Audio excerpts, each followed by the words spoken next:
Enchanté, mademoiselle. You are Hildegard Schmidt? I am, jawohl. And you, I know, are Herr Poirot. Correct. May I ask you for a few minutes of your time to answer a few questions? With pleasure, but first may I ask for your help? Why does this not surprise me? I don't know. I am at your service, Fraulein. My mistress, Princess Dragomirov, has asked me to open this traditional Matryoshka doll. There is a trinket inside she must retrieve. Madame, in my experience, each Russian nesting doll simply pulls apart to reveal the next one inside. Indeed. Yet try it for yourself. As you wish. Ah, you are a gentleman.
The inscription reads, "To my dearest friend." Oh, thank you very much. This doll reminds her of her youth in Russia. It was very hard under the Soviet regime, but thanks to her strength of will, she rose to be the head of a museum of antiquities in St. Petersburg. Even though she now lives in Berlin, it is said that the Kremlin still fears her. She must be a formidable woman indeed. You are her maid? I am her companion. I help her in her daily tasks, and I keep her company. Ah, forgive me. You will have heard of Ratchet's murder last night. Yes, of course. Everyone is talking about it.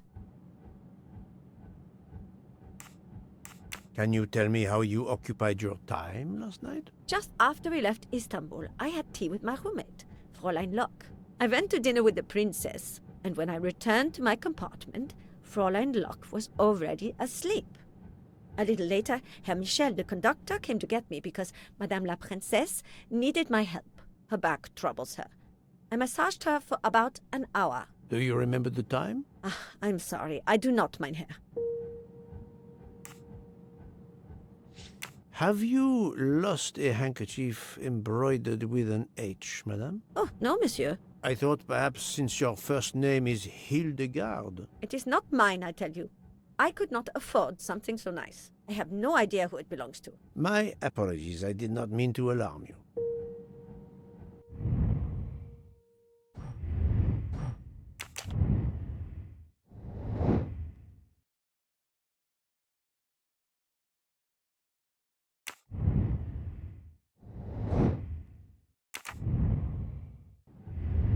Thank you for answering my questions, madame.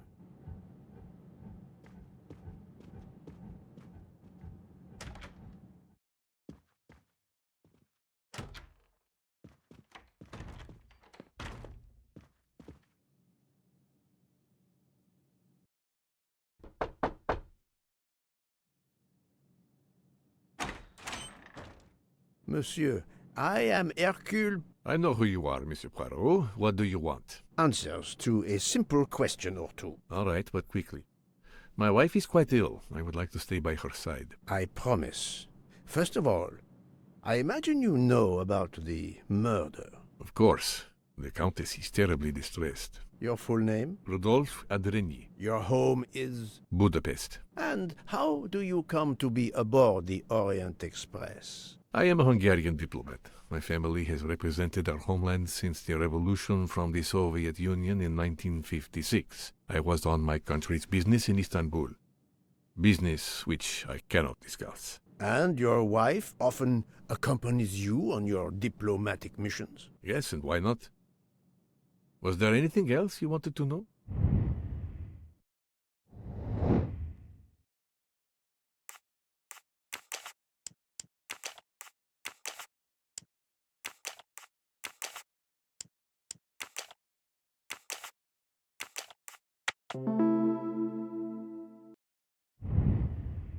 I'm right again. That happens to me a lot. Can you tell me how you spent last night? I was in our compartment with my wife. She went to bed early. I played a video game on my phone. Around 11 o'clock in the evening, my wife woke up and couldn't get back to sleep.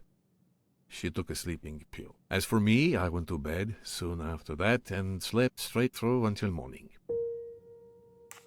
Have you ever been to the United States? I was posted to the Hungarian embassy in Washington for a year. You knew perhaps the Armstrong family. Armstrong? It is difficult to recall. One meets so many people. It was the kidnapping of a child, a very sad affair. The culprit was the man on this train who called himself Ratchet, the one who was murdered last night. Indeed. It sounds like justice finally caught up with him. Thank you for your time. Now, I'd like to speak to your wife, if you don't mind. It's impossible. As I told you, my wife is very ill. Thank you, and good luck with the investigation. Eh bien, the good Count does not appear to want me to talk to his wife.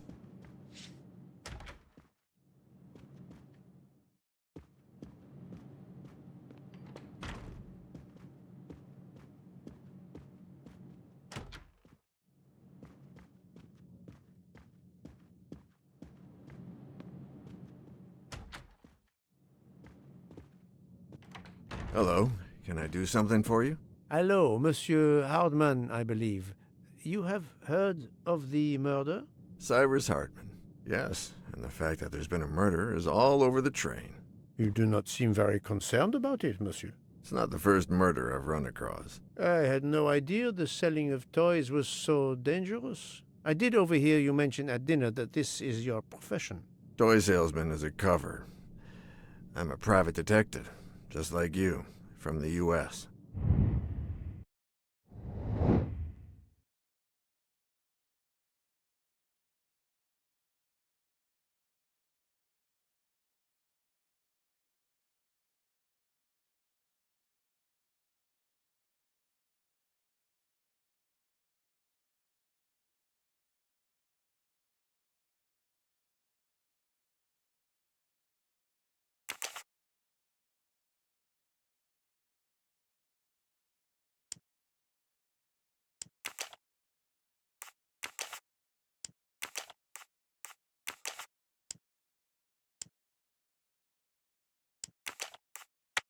No, not good.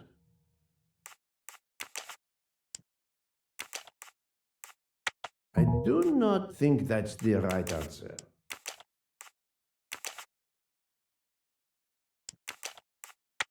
Think, Poirot. That is not a good answer.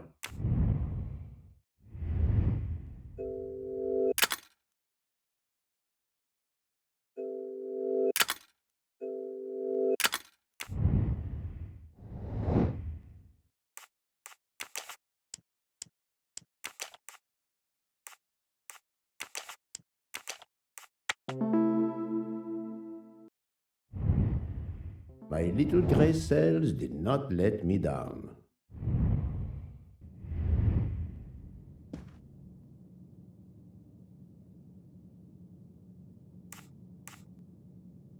Monsieur Hardman, have you heard of the Armstrong case?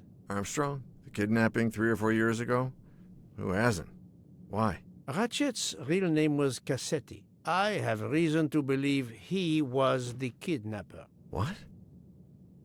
He killed that little girl? No, I didn't know. If I had known, I wouldn't have taken the job.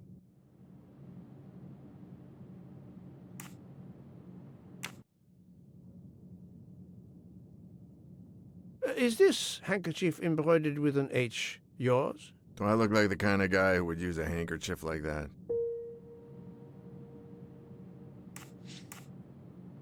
Were you on duty last night? You bet. I kept my door open a crack and I watched all night.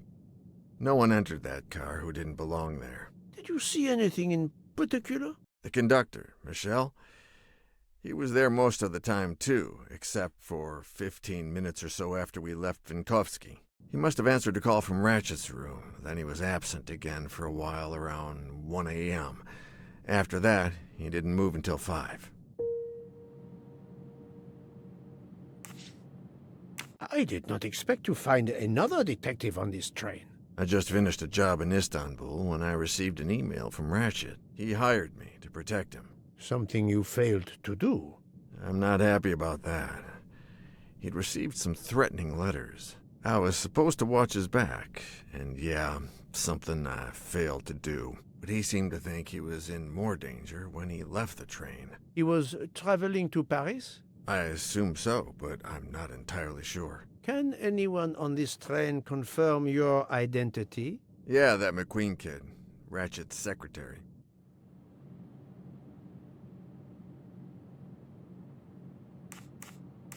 Do you have any idea who was behind the threatening letters? I don't know his name, but Ratchet told me he was a small man. Dark hair, with a womanish kind of voice. Oh, thank you for your help. Thank you for answering my questions, Monsieur Hardman. Listen, Poirot. I know I fell down on the job, but if you need help, any at all, let me know. I'd like to make it right.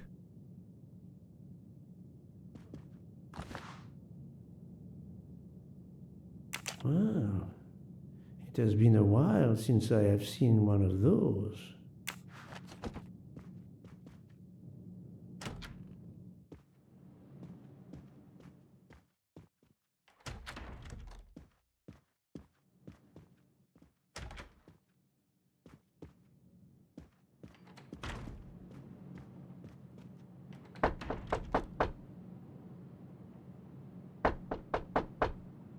I am not prepared to receive anyone. Come back later. Very well, madam. I'll come back later. But you will need to speak to me.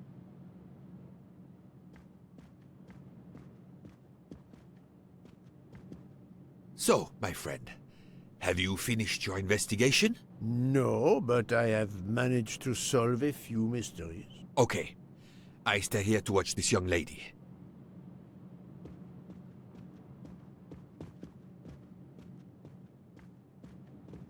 I hope your investigation is going well, Mr. Poirot.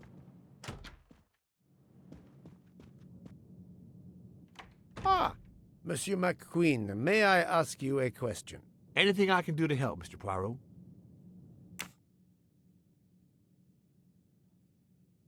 This handkerchief embroidered with an H.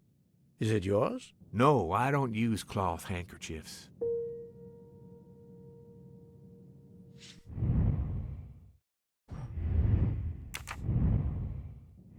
Thank you. I won't bother you anymore.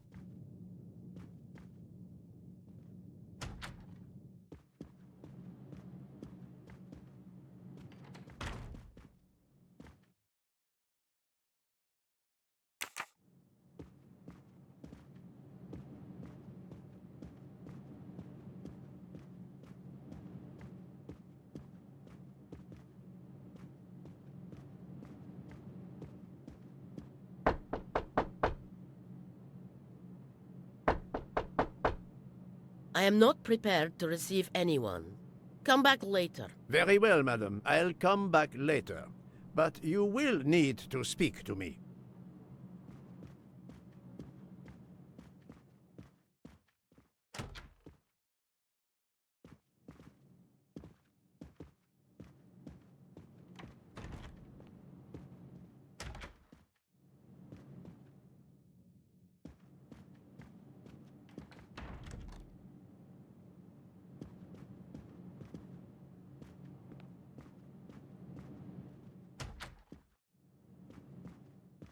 Madame Hubbard, may I ask you a question or two? It won't take long. Anything I can do to help?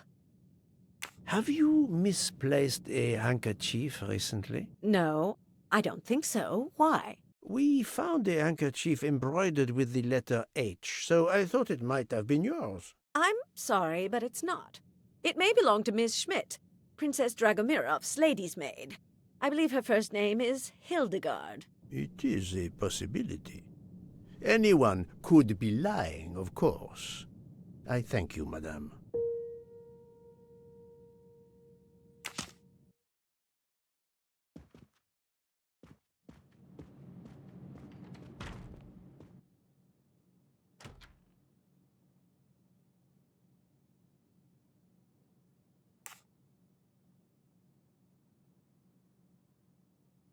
Monsieur, if I am to catch this murderer, I will need your help. My help?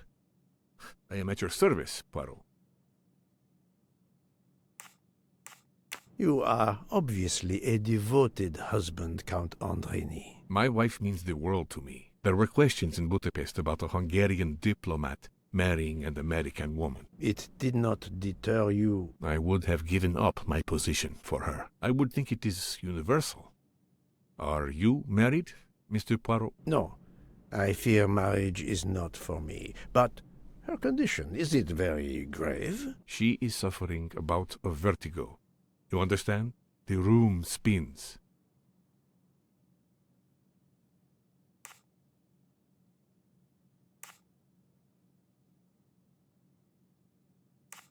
I think Dr. Constantine could help your wife. There is a doctor on this train?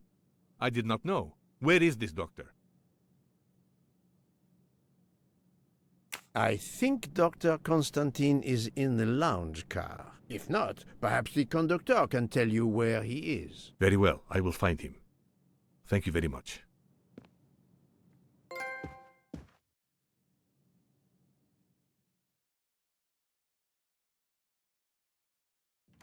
Forgive me for intruding, madame. I am Hercule Poirot. I know who you are, Mr. Poirot. I overheard you send my husband on a wild goose chase. Your husband cares for you greatly, madame. I apologize for exploiting that fact. But the situation is urgent, and I need to ask you a few questions. Apology accepted.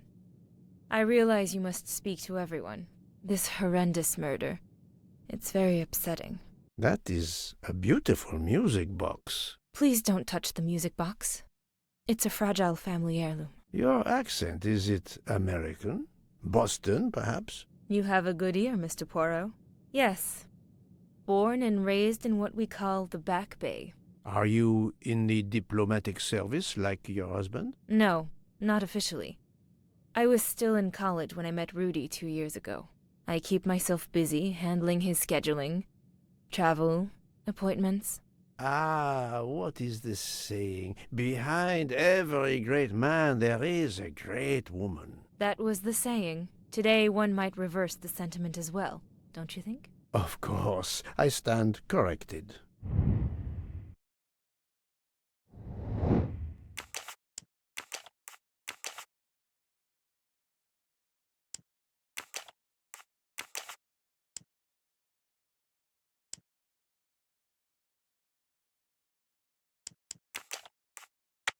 No, not good.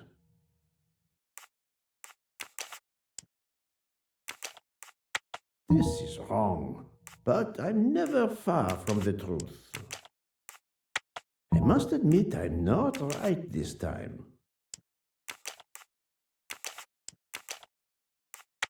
Think, Poirot, that is not a good answer.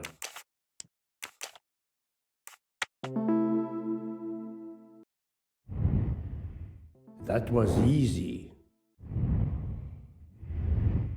A handkerchief embroidered with an H was found at the crime scene. By any chance, does your first name begin with an H? No, my first name is Elena, with an E.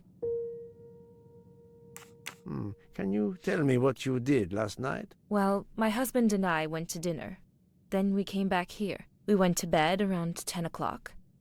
I tried to sleep, but I couldn't, because of the shaking of the train.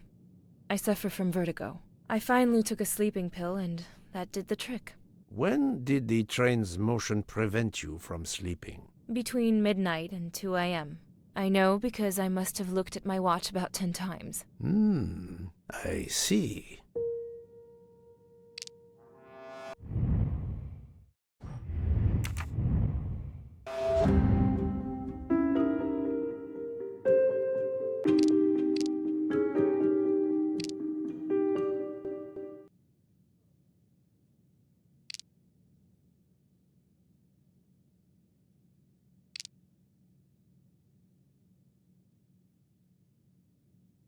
Oh, the truth cannot hide from Poirot forever. Come now, Countess. You are not telling me the truth. Why do you say that?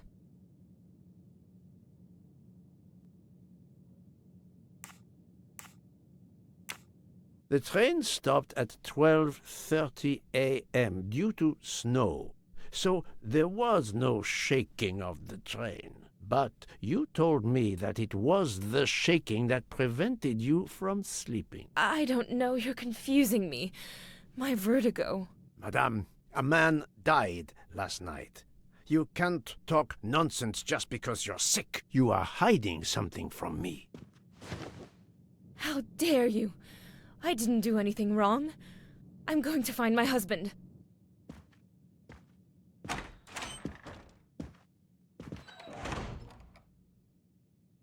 That was unkind, I know, but my strategy worked. I can now inspect this room in peace.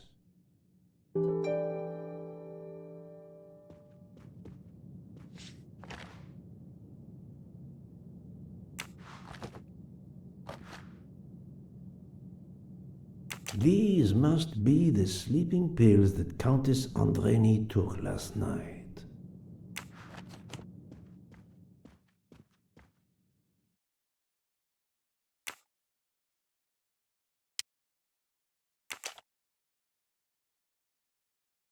It's closed.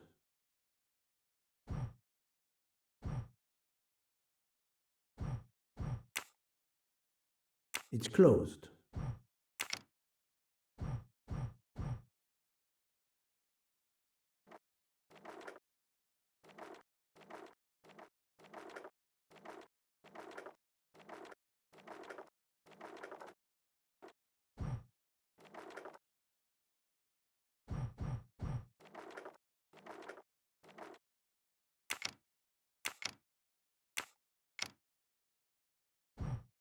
It's closed.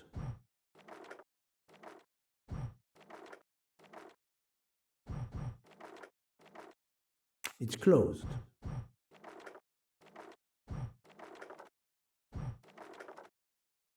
It's closed.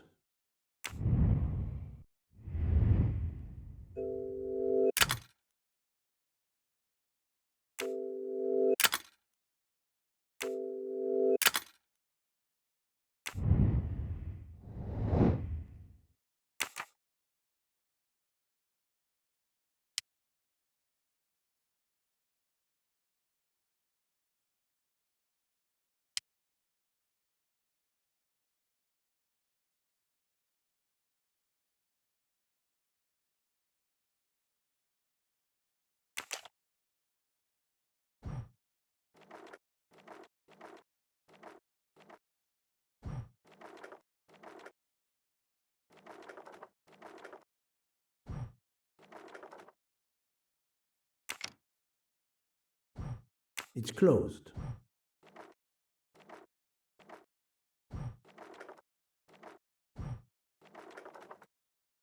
It's closed.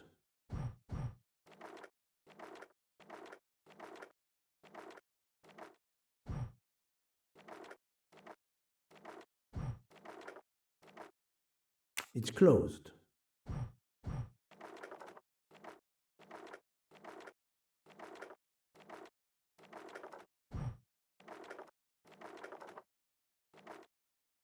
It's closed.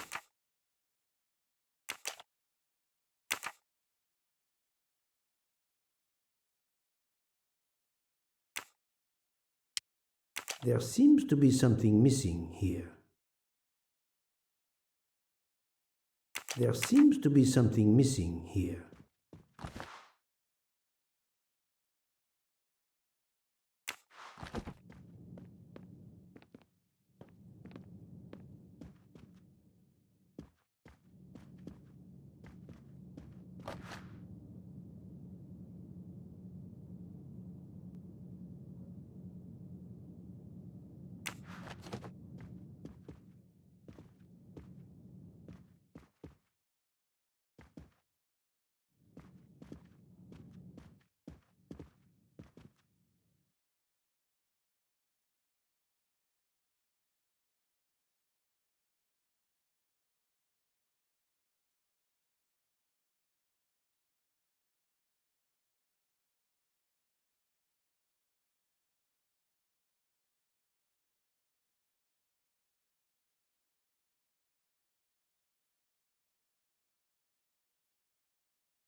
An engraving written in, I believe, Russian Cyrillic.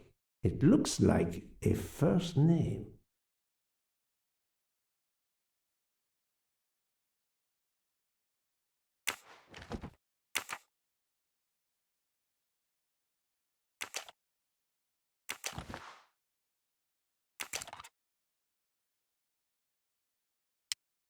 For my beautiful young ladies, Helena and Sonia. Helena with an H.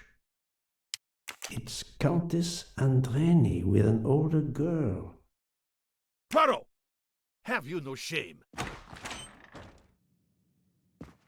Monsieur, I am afraid shame is not a very helpful emotion for a detective trying to get at the truth. What are you doing in our compartment? I am investigating a murder, Count Andreni. My wife is ill. My apologies, monsieur, but your wife seemed in perfect health when she left the room to find you. I do apologize, but I needed to search your compartment. You will regret this, Poirot. Please, Count. You aren't going to challenge me to a duel, are you? Countess, I'm afraid I took the liberty of inspecting your little music box. How dare you! The message in the medallion was addressed to you and Sonia. Sonia Armstrong, your older sister, the mother of Daisy, the murdered child. I am a Hungarian diplomat. You have no official standing here. You have no right to search. No, Rudolph. Let me speak. It's useless to deny what this gentleman says. I am Helena Goldenberg, the sister of Sonia Armstrong, and Daisy was my niece. The music box is a gift from my sister's godmother, a very close friend to my mother. We hid the truth from you when we learned that the man killed last night was the person who destroyed my family. I panicked. I didn't want to be accused. That is also why you lied about the H in your first name? Exactly. Your ferreting about looking for the H is obviously part of your investigation. If I found a handkerchief in Monsieur Ratchet's room embroidered with an H, I might suspect you had been there. A handkerchief? I don't have any handkerchiefs embroidered with my initial. To be honest, that sounds awfully old-fashioned to me. I give you my word of honor that last night, Helena never left her compartment. My wife is telling you the truth, Poirot. I hope so. I'll let you rest. The matter of the H on the handkerchief still needs clearing up. But first I should check the inscription on the back of the medallion.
This is wrong, but I'm never far from the truth.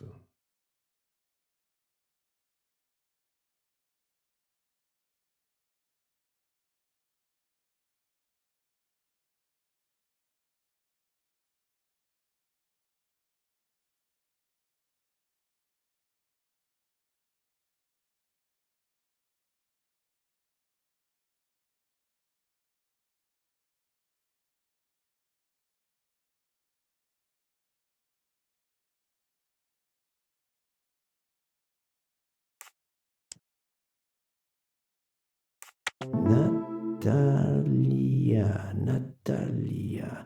Would it be Natalia Dragomirov? She is the only Russian passenger on the train. In addition, her first name begins with an H in Cyrillic. That was easy.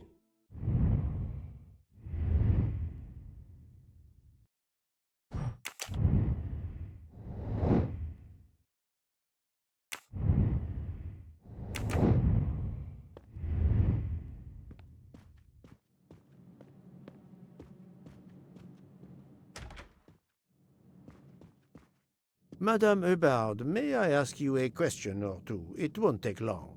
Anything I can do to help.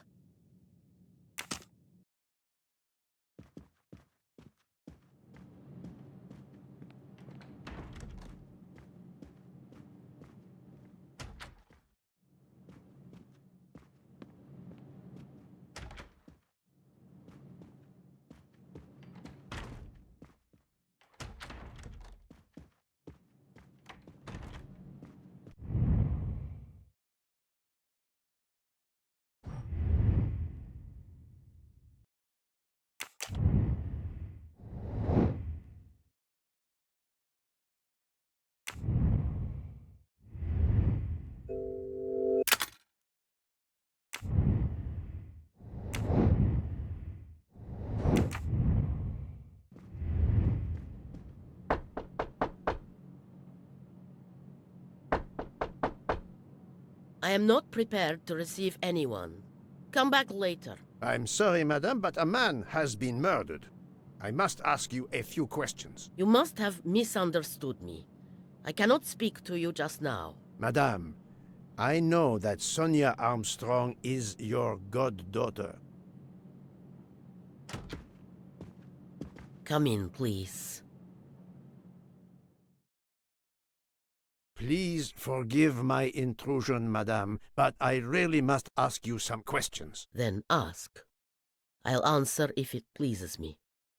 We have not been properly introduced, yet I have observed her a couple of times, so I can already deduce some things about her.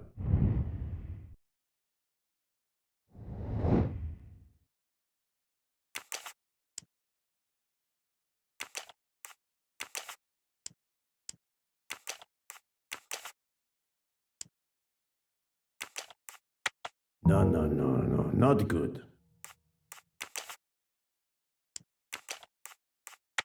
Think, Poirot, that is not... No, not good. This is wrong, but...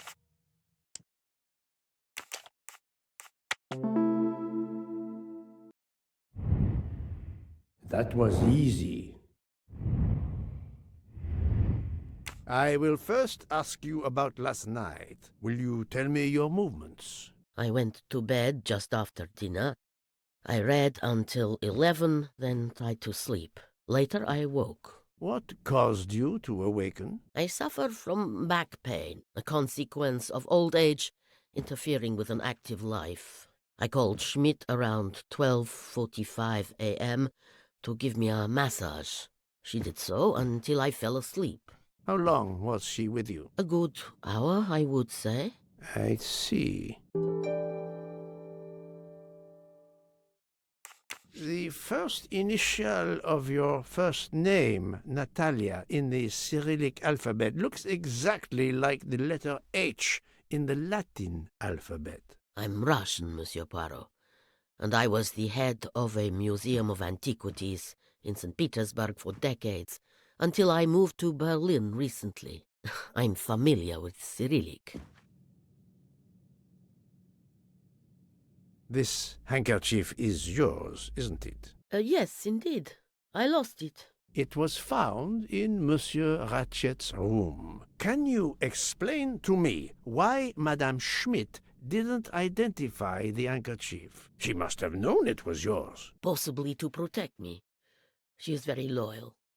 Your next question will be, how did my handkerchief come to be lying by a murdered man's body? My reply to that is that I have no idea. That is not an answer, madame. It is all I am able to give you. I must tell you, Princess Dragomirov, I have discovered something astonishing. And that is? You are Sonia Armstrong's godmother. You make that sound like a revelation. I have never hidden the fact, monsieur. You knew Colonel Armstrong well, then? I knew him slightly, but his wife, Sonia Armstrong, was my goddaughter. I was on terms of friendship with her mother, the actress Linda Arden. Linda Arden was a genius, one of the greatest tragic actresses in the world. I was not only an admirer of her art, I was a personal friend. Very well. But this links you to the Armstrong kidnapping case. Helena Andreni is the sister of Sonia Armstrong, the late mother of Daisy Armstrong, kidnapped and killed by the man who was murdered on this train, Ratchet. Indeed. Was it he? Then justice has at last been served. Allow me to summarize. Do I have a choice? First coincidence, I shall call it. You are close to the Armstrong family, and the presumed assassin of Daisy Armstrong was killed while you were on board the same train. Second coincidence. Your handkerchief happens to be found at the foot of the victim's bed. Third coincidence. One of the stab wounds inflicted on the body was by a left-handed person. You are left-handed. That is a lot of coincidences, Princess Dragomirov. Well, Monsieur Poirot, call it fate. If you report to the police your coincidences, they will laugh. A woman of my age and frailty has violently murdered a man? With how many potential witnesses who saw me doddering along the corridor in the middle of the night like Lady Macbeth? You are right, Princess. You could not work alone, which means you have one or more accomplices. And it is only a matter of time before I find out who they are. I would appreciate it if you would remove yourself from my room and take your fantasies with you.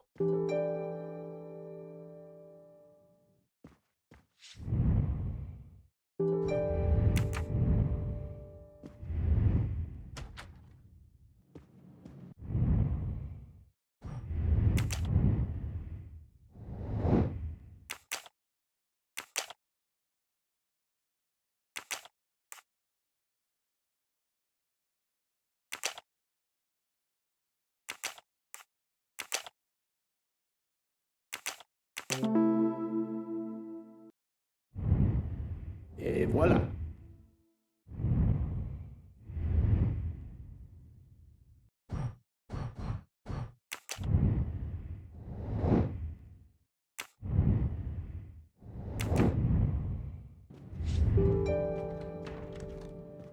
Oh, Poirot, you're there. She hasn't moved, but she seems to be waking up little by little. What about you? Your investigation progresses? I find myself helping everyone with their problems before they can help me with mine. I have shifted boxes, helped with hangovers, repaired an orange juicer, unlocked some Russian dolls, all so my investigation can proceed. Don't forget the dessert recipe. How can I? Truly, the labors of Hercules. My friend, I would rather clean out the Orgeon stables. Yet, I have managed to solve a few mysteries. Oh, tell me everything.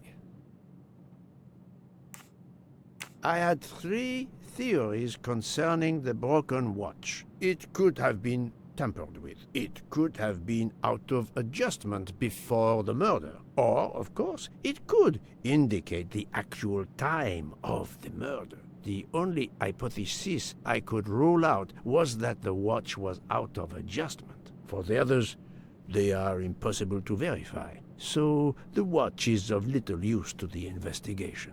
And I was convinced that it indicated the time of the crime. The embroidered handkerchief belongs to Princess Dragomirov. I also found out that she was Sonia Armstrong's godmother. On the same train with the little girl's murderer? Exactly. Also, Elena Andreni is the younger sister of Sonia Armstrong, Daisy's mother. Another passenger connected to the Armstrong case? Yes, Book. What are the odds, do you think? But I cannot see either woman stabbing Ratchet over and over again in a frenzy. And they apparently have alibis. 2 women involved in the Armstrong case. Let us not forget our patient here. There are 3 women. Look, she seems to be waking up.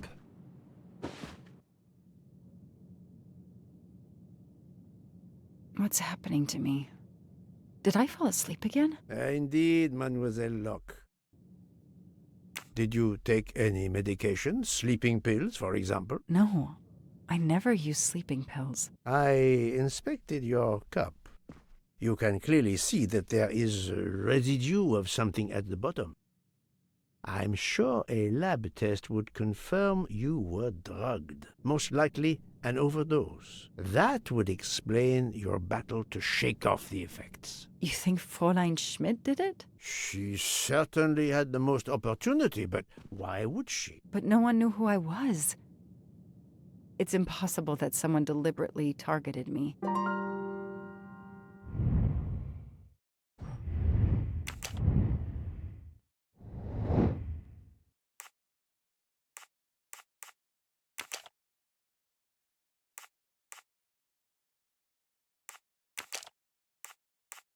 I must admit I'm not right this time.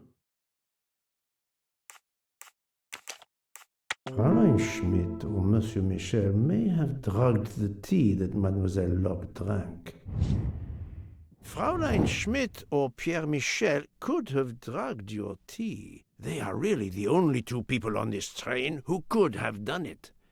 But why would either one do it? Mr. Poirot, I'm feeling much better. I'd like to bring you up to date to why I ended up on this train. If you are able, I would very much like you to finish your story. Very well then. After the Daisy Armstrong case was officially closed, I put out a standing request to the police departments in the Boston area for anything on Michael Clark. But he didn't turn up on their radar. I even set up an anonymous tip line for news about Clark. That's how I met Braid, a sketchy contact on the dark web, but they found nothing I could use.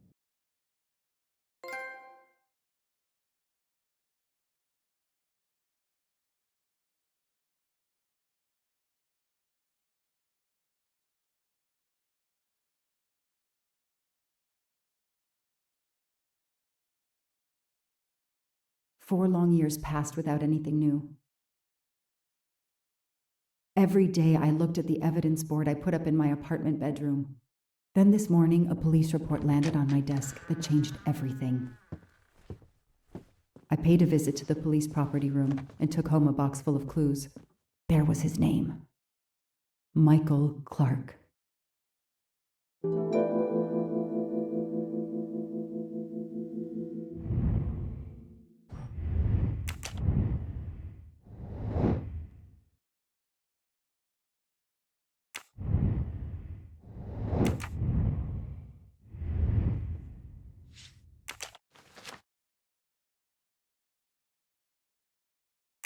A bill from the power company with, I'm sure, plenty of excuses why my rates keep going up. Travel. For the discriminating traveler. Also for the overworked detective who never seems to have time for vacation. Well, I can dream, can't I?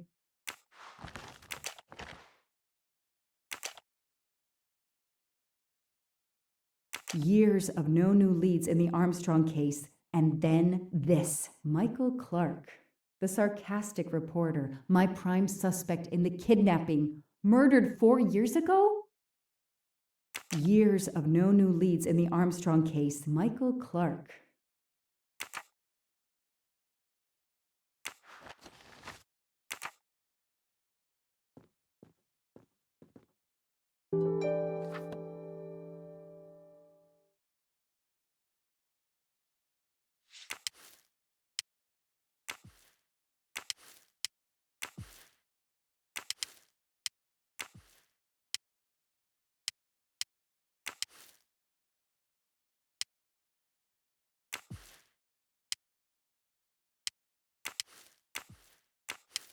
I knew it!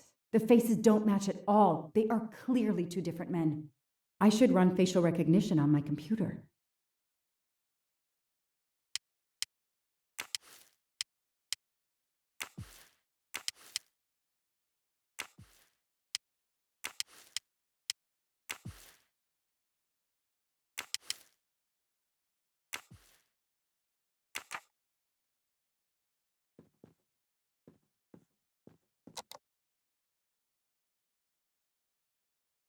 Okay, the real Michael Clark has been dead for years. Let's see if the photo of the fake Michael Clark matches someone in the database of known criminals. I've tried this several times in the past few years, but came up empty.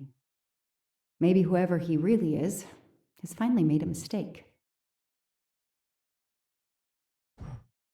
That could be him, but he looks pretty different. Yes, he seems different at first glance, but still it's the same person. Good.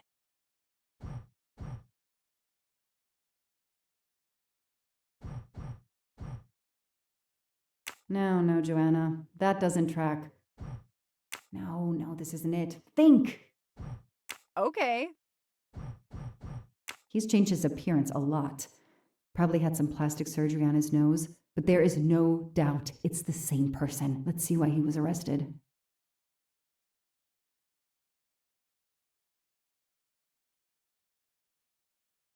Mr. Ratchet, you didn't just steal statuettes. What recent information does the database have on you?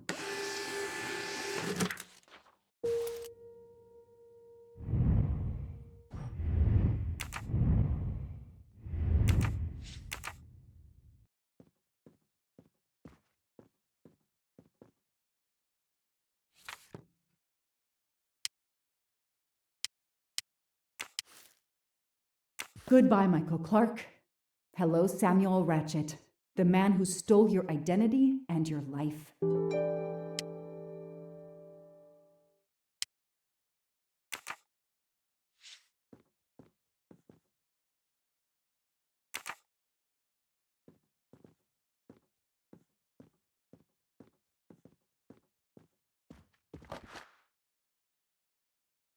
I've read it probably 10 times already, but I can't get enough of it. Don't know why. Maybe because it helps me sleep?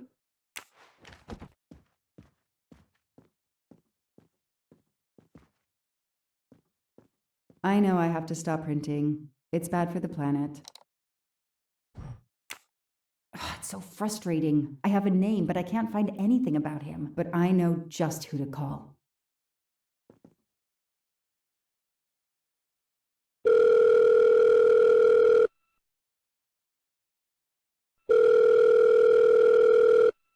Robot Defense League, we are monitoring this call. Hello, Braid. Long time. Oh, Joanna. Hey, how may I assist you? I need you to search the dark web. Yeah, can you narrow that down a little? 'Cause it's pretty big and pretty dark out here. Could you find intel about a Samuel Ratchet? Samuel Ratchet. Got it. Bad dude? They don't come worse. Send me what you find by email. Alright, hang on. Okay. Yeah, okay. Nope. And okay. Oh, this might be something. I gotta do a deeper dive, but you should find this interesting. Could be coincidence if I believed in them. Emailing details. Domo arigato, Mr. Roboto. We're here to save mankind. Oh, it's a cookbook.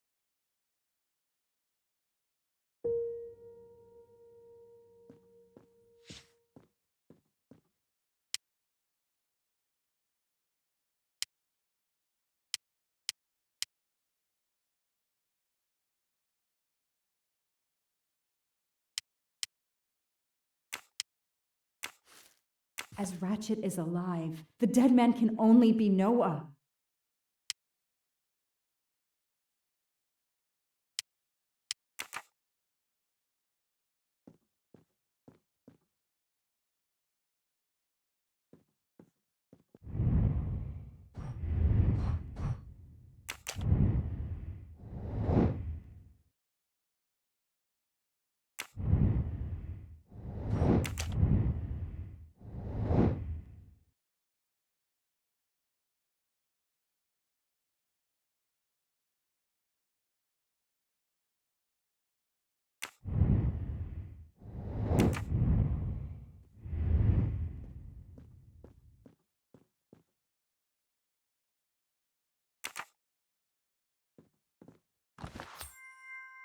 Not really my style, but I'll take it.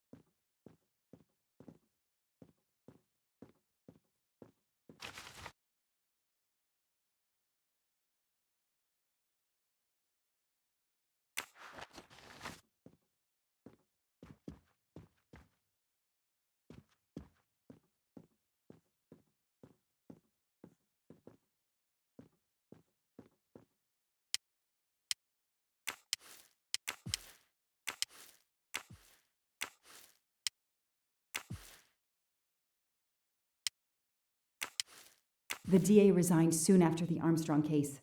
It haunted him just as it has haunted me.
The Orient Express.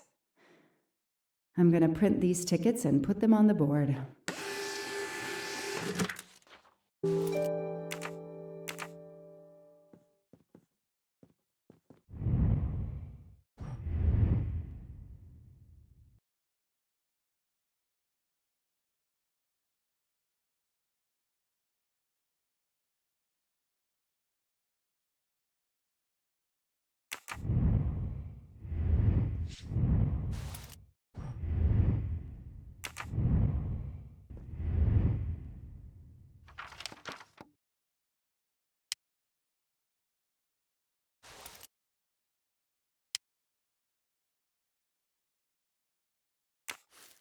The person traveling with Ratchet has the same last name as my district attorney during the Armstrong case?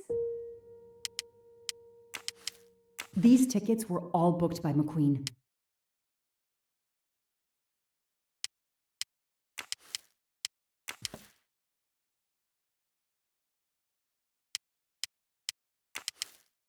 This is Ratchet's ticket.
Years of no new leads in the Armstrong case, and then this. Michael Clark, the sarcastic reporter, my prime suspect in the kidnapping, murdered 4 years ago?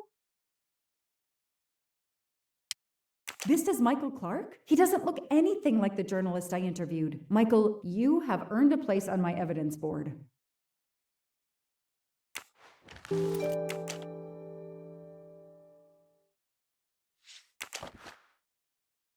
Suzanne's hair, so conveniently left in the cabin for us to find. It was planted. I knew she was innocent. Fluffy. Daisy's plush toy.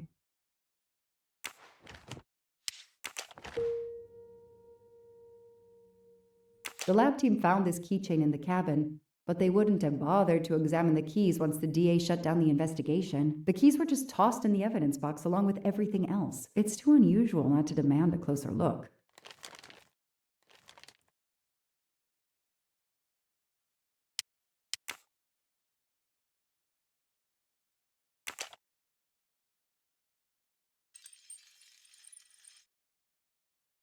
A key knife.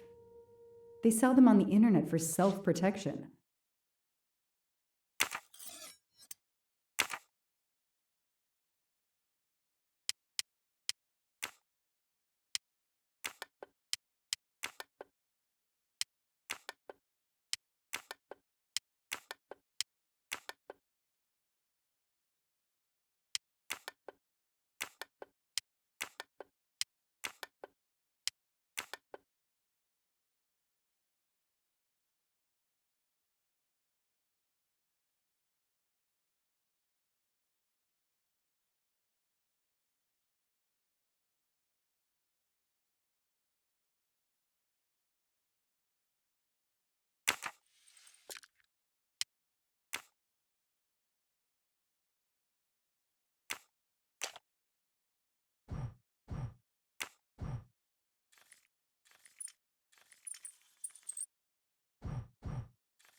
A USB key.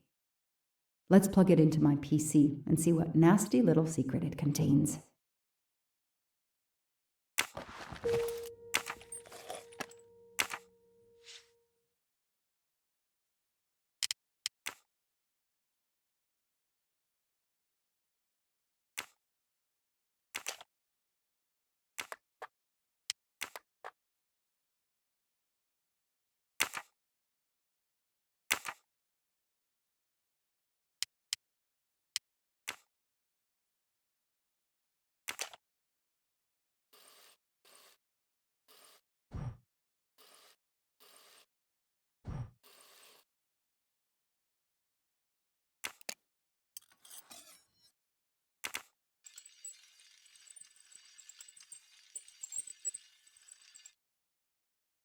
What do we have here? A flashlight. They can also conceal knives, but in this case we have lockpicks.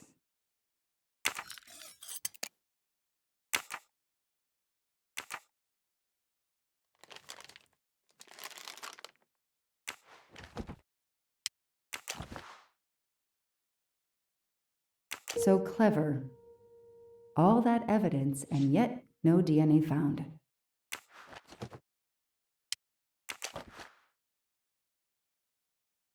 The only fingerprints found on the bottle were Suzanne's.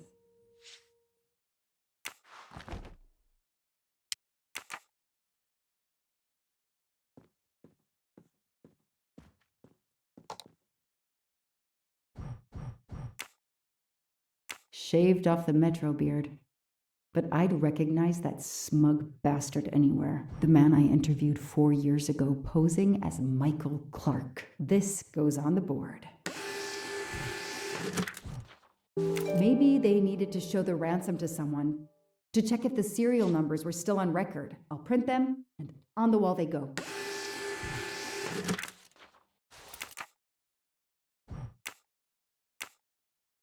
I knew it. He's the son of my former DA.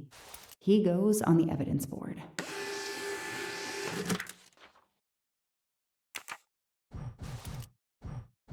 Absolutely nothing on this Cassetti. His driver's license is almost surely a fake.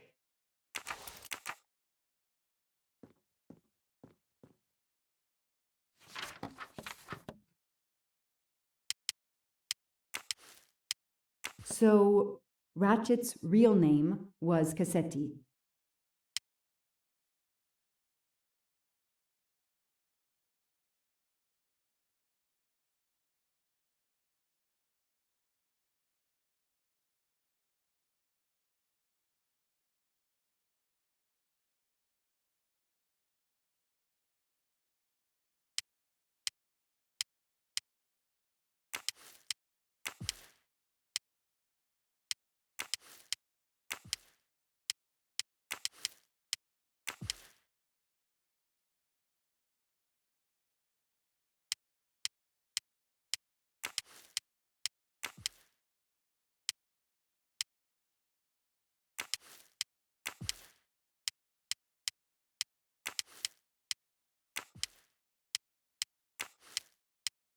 Hector McQueen is the son of District Attorney McQueen.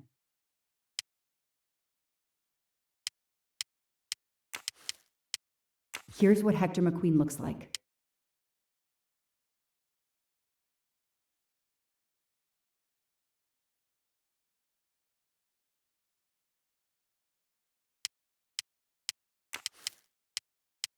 This guy works for Ratchet, and if that's a coincidence, I'll eat my badge.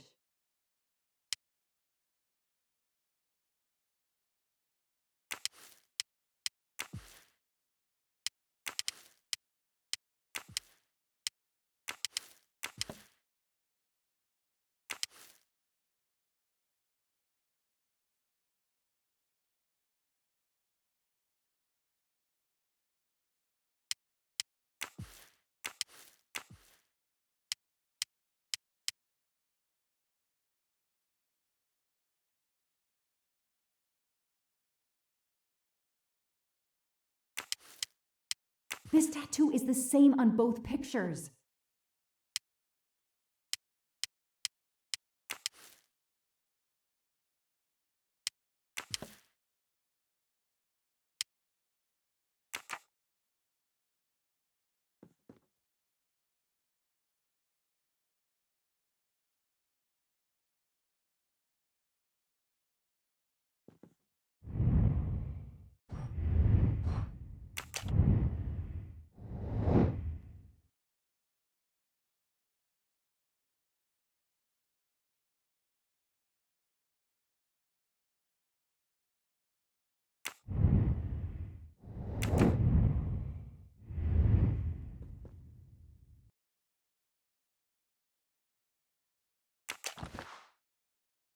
Suzanne's hair, so conveniently left in the cabin for us to find.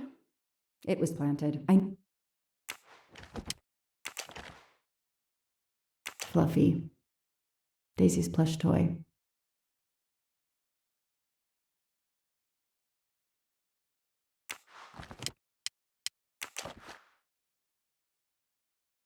So clever. All that evidence, and yet no DNA found.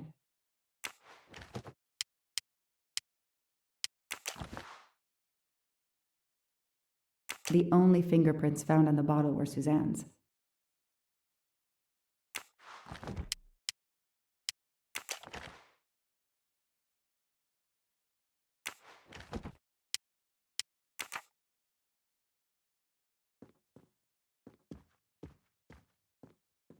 I know I have to stop printing.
The Orient Express departs from Istanbul next week. Interesting. I'll put it on the board.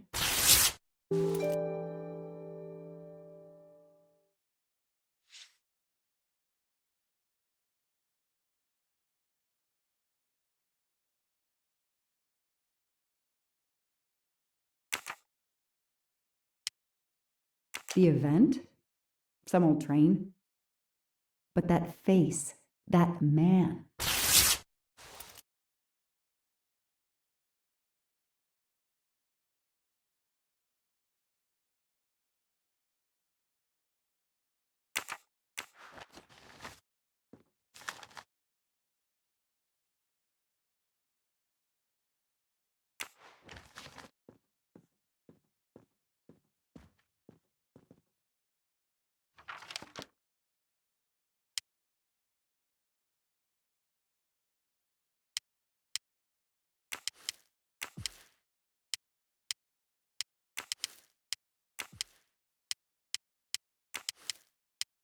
Foscarelli will be on the Orient Express next week.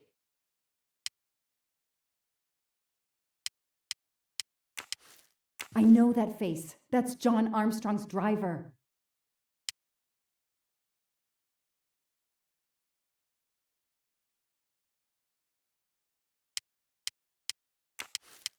Hector McQueen will be on the Orient Express next week.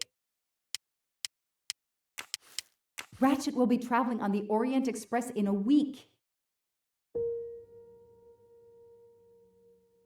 Damn, Ratchet is taking the Orient Express next week. McQueen, the district attorney's son, is too. Foscarelli, the Armstrong chauffeur, is too. It can't be a coincidence. McQueen and Foscarelli must have decided to take revenge and will undoubtedly attack Ratchet on this train. I have to be on the Orient Express to stop them. And above all, I must stop Ratchet. But I can't do it in Istanbul because there's no extradition treaty with the United States. Ratchet can never be judged in the US without an extradition treaty. I'll have to wait until he's in Paris to have him arrested.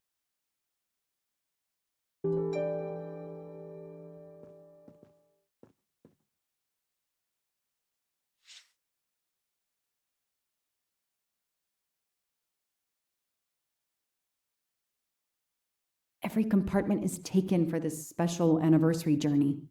Oh, it's impossible to find a ticket. What can I do?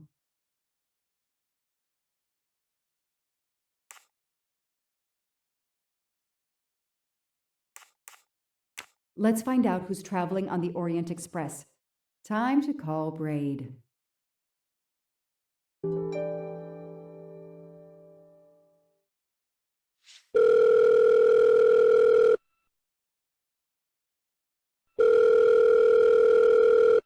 Braid! It's me again. I haven't found anything useful yet. I need one last favor. But it's a big one. Uh-oh. Can you find me the list of passengers of the Orient Express for that anniversary trip? Hold on.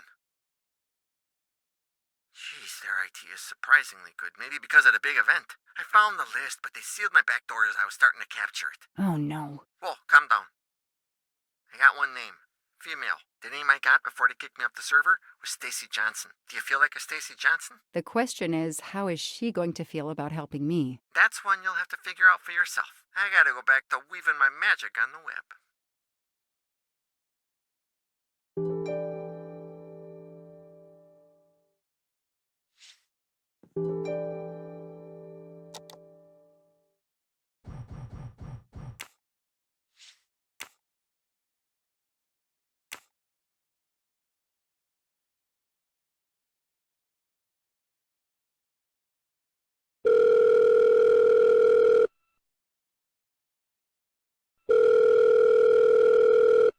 Hello, is this Stacy Johnson? Who's asking?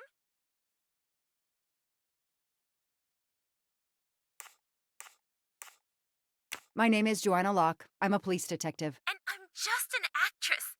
Now what did I do wrong? Nothing. I need your help. I need to take your place in the Orient Express. Is this a joke? No way. Do you remember the Armstrong kidnapping? Of course I do. That poor little girl. I'm a police officer. I have a new lead that may help me find her killer. Wait, didn't they prove it was the nanny? I have found compelling new evidence. I've reopened my investigation. You know, I had my doubts about the murderous nanny. I played a nanny a couple years ago in a slasher. I was killed in the first episode, but it got me interested in helping kids.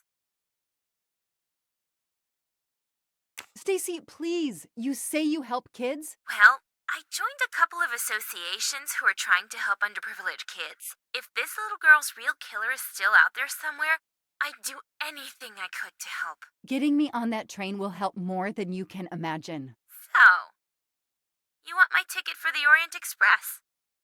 But I booked it months ago. I was so much looking forward to this trip. I'll give you twice what you paid for the ticket. You think I care about the money? You still don't get it, do you? I'm hanging up. Goodbye. Wait. Stacy, I can tell you care about kids. Here's your chance to help put this beast in prison for the rest of his life. Think of the publicity for those causes you care about. Think about the kids. The kids. Yeah. All right. We'll do it for Daisy and the kids who suffer. I'll take care of changing the tickets to your name and send it to you. Get him. Make him pay. I will. Thank you so much.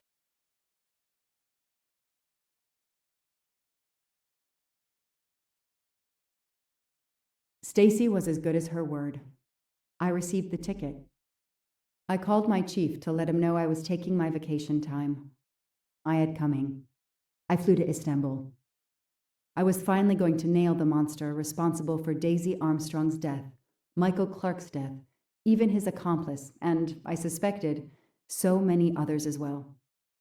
You know the rest.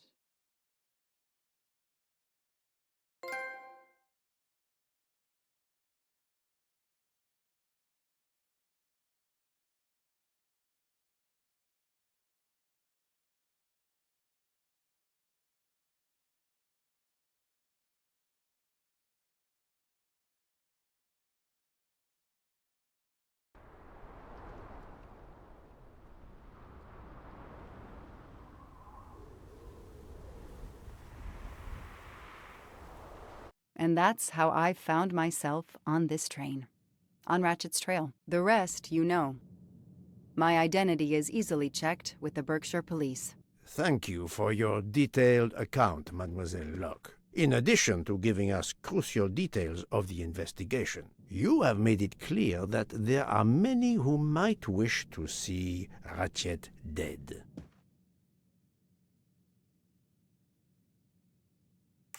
I know you are innocent. Your forthright testimony and your movements, or lack of them, last night, eliminate you from our list of suspects.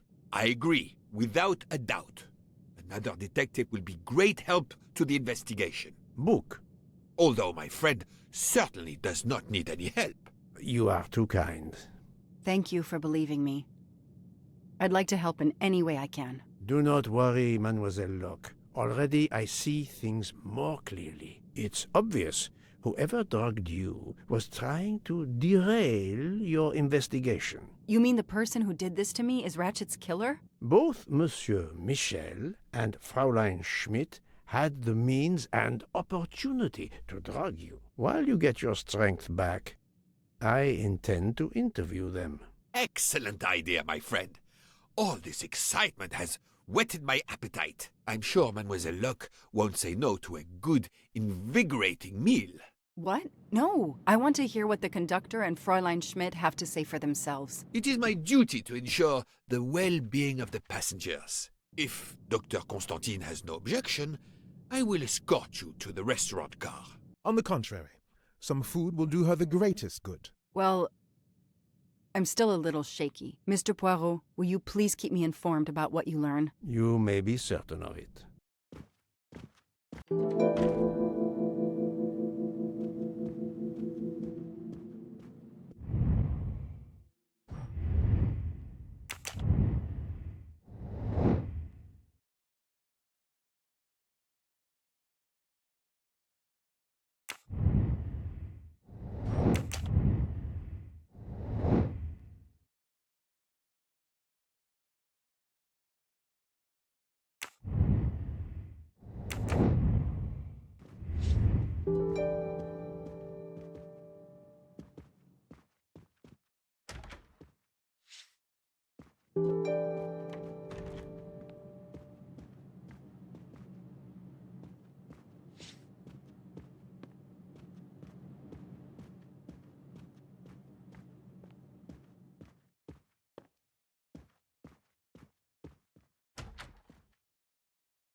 All that snow. Are you familiar with the concept of entropy, Monsieur McQueen? Oh, Mr. Poirot, I didn't see you. Entropy? Randomness in a system or something? Yes, unpredictability. Even the best laid plans can go astray, thanks to something as simple as, An unexpected passenger? perhaps, or snow.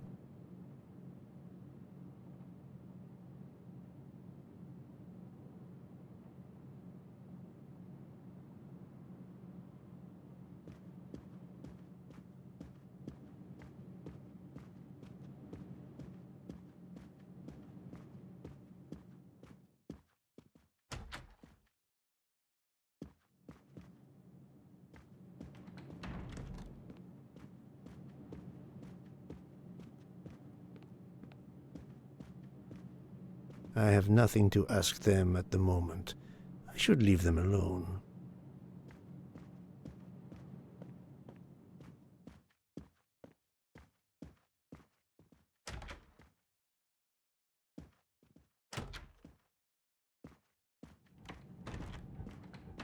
Good evening, Fräulein Schmidt. May I disturb you for a moment? You asked so politely, mein Herr, but I do not think I have a choice.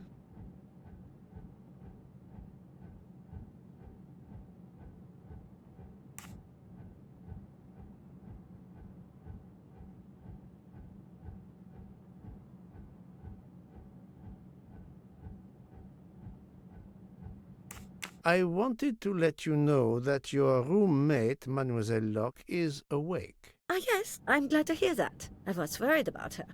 Did she tell you what had happened to her?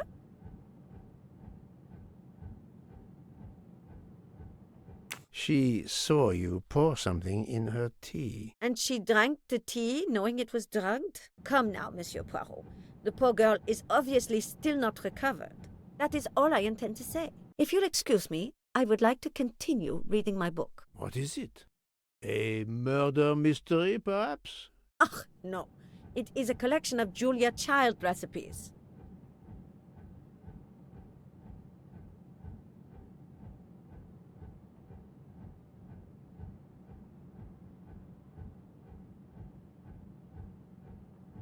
Unfortunately, she doesn't remember much, but we found a residue of a sleeping pill in her cup of tea. Since you two were alone together in your room when she drank it, who else but you could have drugged her? Must I point out I do not make the tea on this train?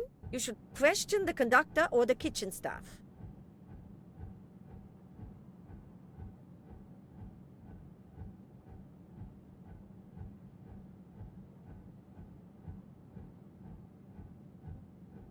I know you have sleeping pills, Fräulein. I do have some. Do you think I'm the only person on this train who finds it difficult to sleep? I believe the Countess Andrenier takes them. And I heard the Olsen woman thanking Mrs. Hubbard for a pill. That was aspirin. If you say so. Mademoiselle Locke could have died. Whoever drugged her must not feel any empathy for their fellow human beings, given the dose that Mademoiselle Locke ingested. She was close to death. Oh my God. What did I do? I didn't want to hurt her. Just have her sleep for a few hours while we had time. We? Time for what? Time for what, Madame Schmidt? You think I feel nothing? Nothing? That poor, poor little girl. Indeed, that poor, poor little girl. Fräulein Schmidt is somehow connected to the Armstrong case.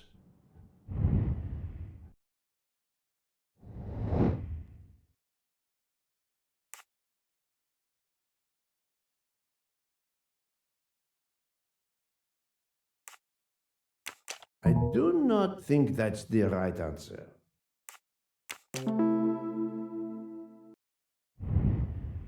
Et voilà.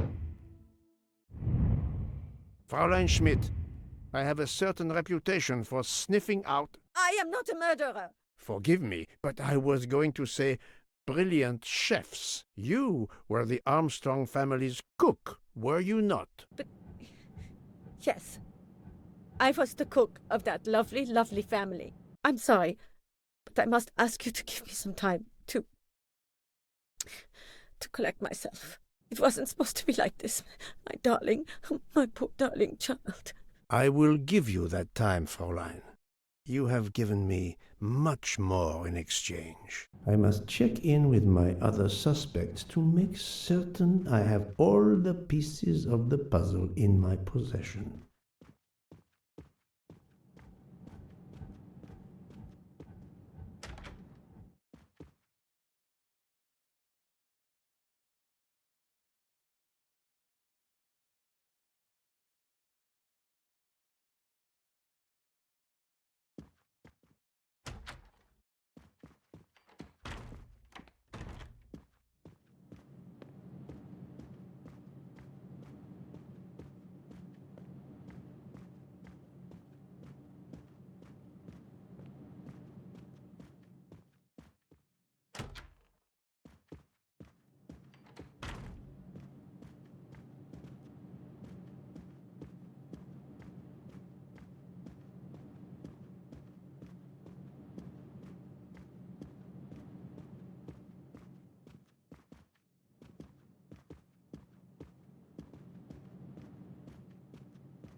Can I get you something, Monsieur Poirot?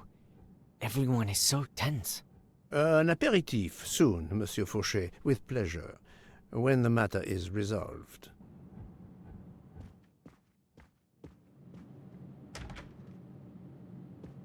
Jean, you've mixed everything up again. Oh, I can't find the coffee liqueur for tonight's dessert.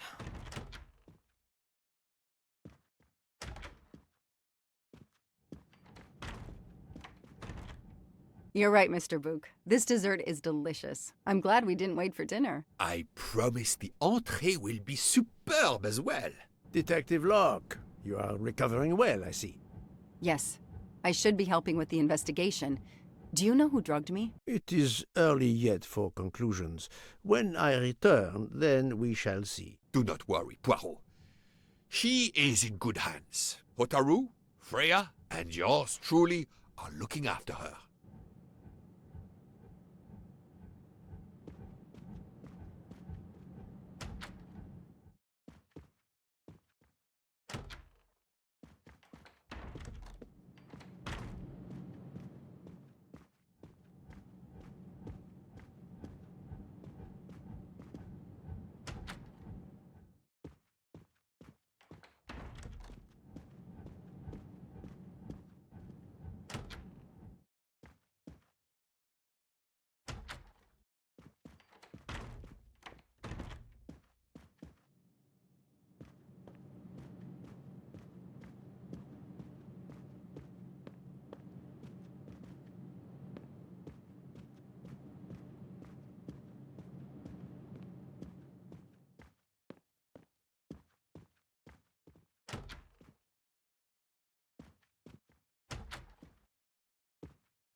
Good evening, Michel. Am I bothering you? You seem stressed. With everything that's going on, I must admit, it's difficult to be relaxed. Of course, I understand. Especially since we know that Detective Locke's tea was drugged before it was served to her. Detective? Come now, Michel. Surely you would have taken the opportunity to search her things and found her badge. Luckily, she woke up and was finally able to tell us her story. Otaru boiled the water, Jean made the tea. I just brought it. Sir, it could have been any of the staff. Your defense is to accuse others?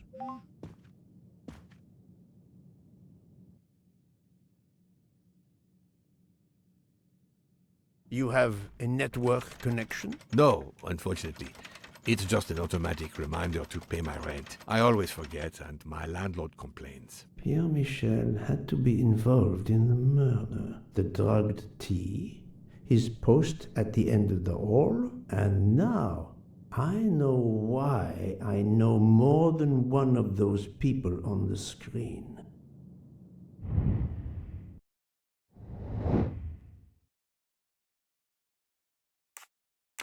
Yes.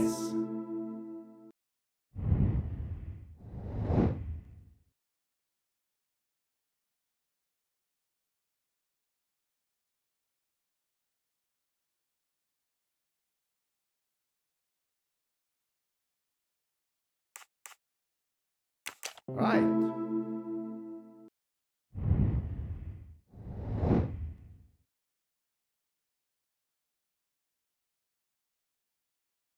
Great. I'm right again. That happens to me a lot. You are the father of Suzanne Moreau, Daisy Armstrong's nanny. My condolences on the death of your wife. What? But my wife... Enough lies. Suzanne does not bear your name? No. Suzanne's mother and I were divorced. Suzanne kept her mother's name. My most sincere condolences, Monsieur Michel, on the deaths of Suzanne and your wife. This job, I loved them, but I was never there for them. Then, a year after the divorce, Solange became ill. Suzanne took her to this special hospital in the U.S., got that job as Daisy's nanny. I understand your pain, and the reason that led you to drug Detective Locke. We really can't hide anything from you, can we? Many have been foolish enough to try and keep the truth from Hercule Poirot. Yes, I admit, I drugged the tea. But it was only to keep her quiet, until I could... But she reacted so much to the sleeping pills. She was lucky, as are you, that she didn't die. To be frank, there is one more thing that puzzled me, but I think I understand now.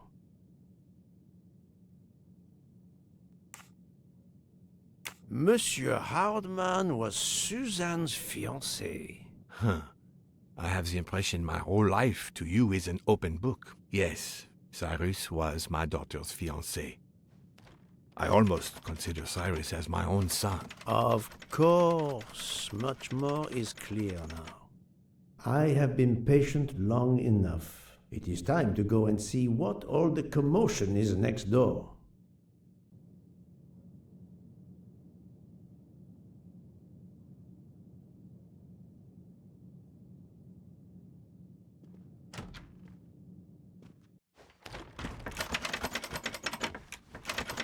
Monsieur Hardman, excellent. The gods who watch over detectives must have trapped you here.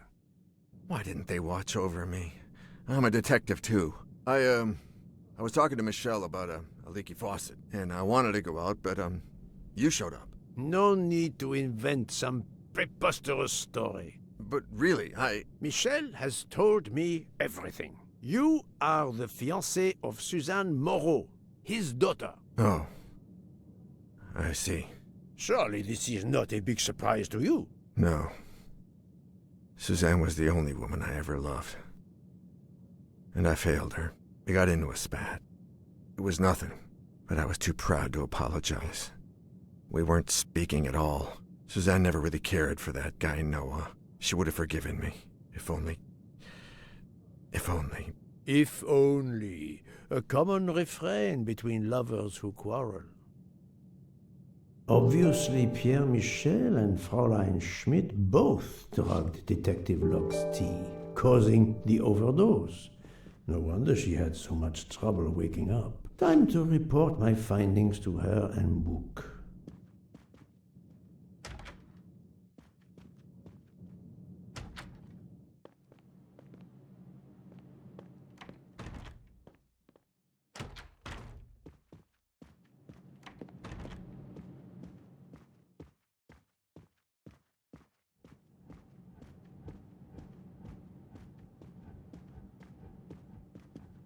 So, my friend, tell me, you have something new?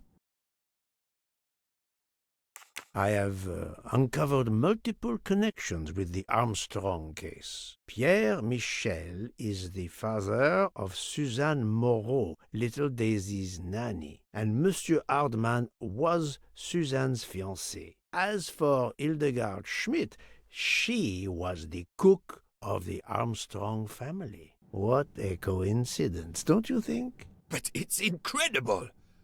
What are the odds that so many people linked to that tragic affair ended up on the same train?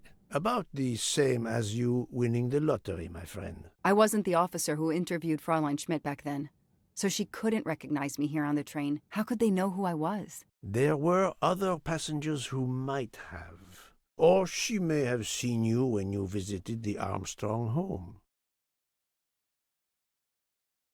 Mademoiselle Locke, I know who drugged you. Fräulein Schmidt and our conductor Pierre Michel both admitted putting sleeping pills into your tea. This explains your overdose. They are relieved you are recovering. Michel drugged a passenger? On behalf of the company, I offer my apologies to you, Mademoiselle Locke. Michel will answer for this outrage. Both of them?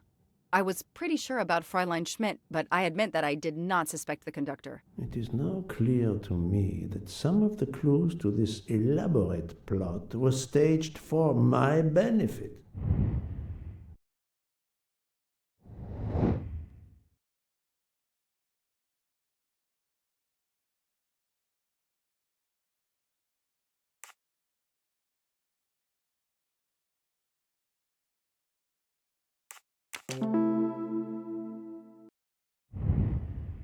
That's the right answer.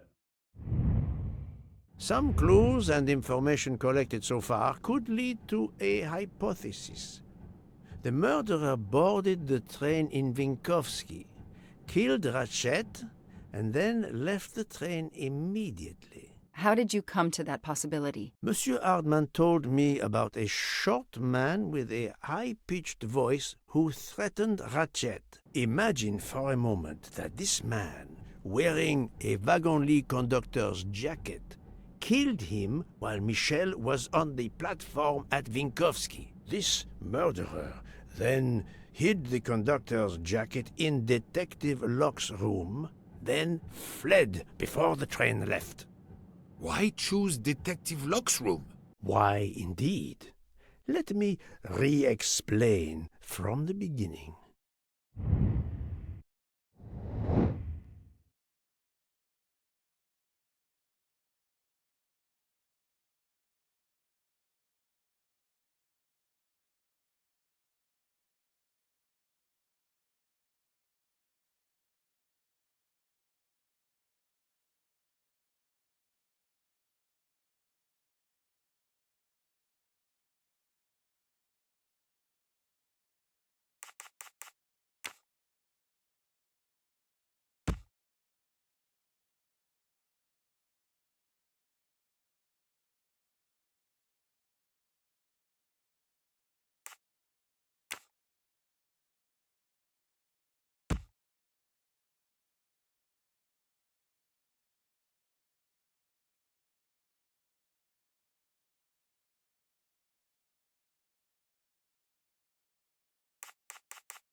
That was easy.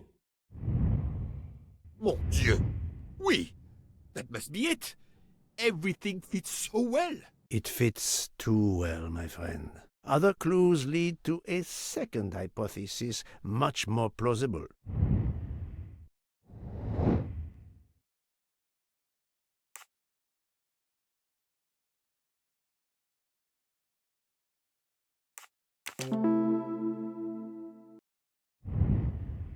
My little grey cells did not let me down. So, we have multiple murderers, all related to the Armstrong case. The murderer from Vinkovsky was a fabrication to turn suspicion away from those on the train. They expected the investigation to be led by some small-town official who could easily be misled. Mr. Poirot? Detective Locke, forgive me. You are an obvious exception. You tracked Ratchet with the tenacity of a bloodhound. Unfortunately for the killers, they not only had you to deal with, but now they had, and I say this with all modesty, the world's greatest detective, Hercule Poirot, dropped into the midst of their meticulous planning. Multiple murderers? Multiple detectives? Poirot, please take pity on me. Who is linked to this case, and who is not? My poor friend, I have gone speeding out of the station without you. I will continue.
Think, Poirot. That is not a good answer.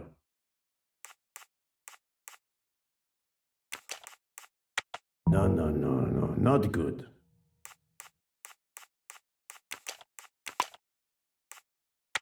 Think, Poirot. That is not a good answer.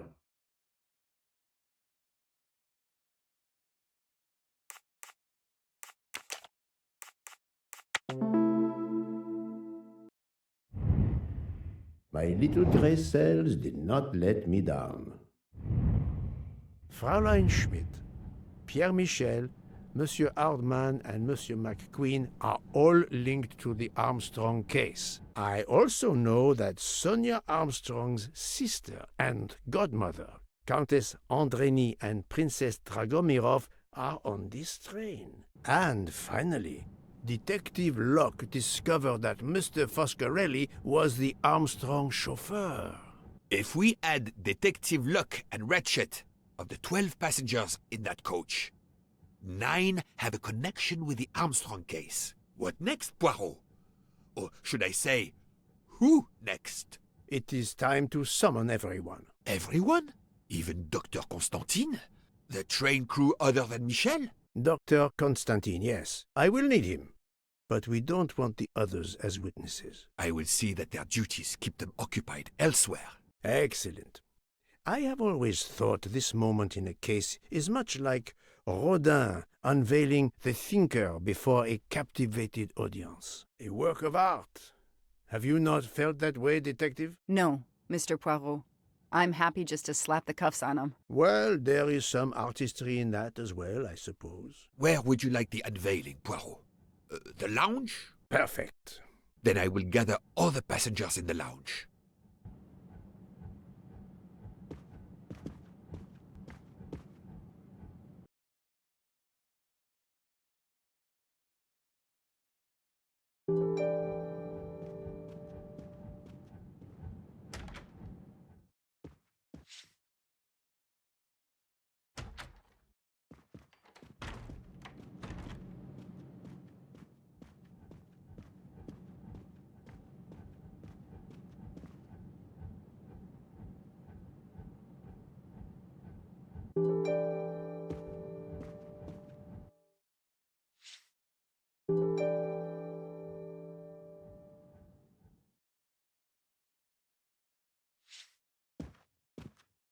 Monsieur Bouc, are the train crew locked in their quarters?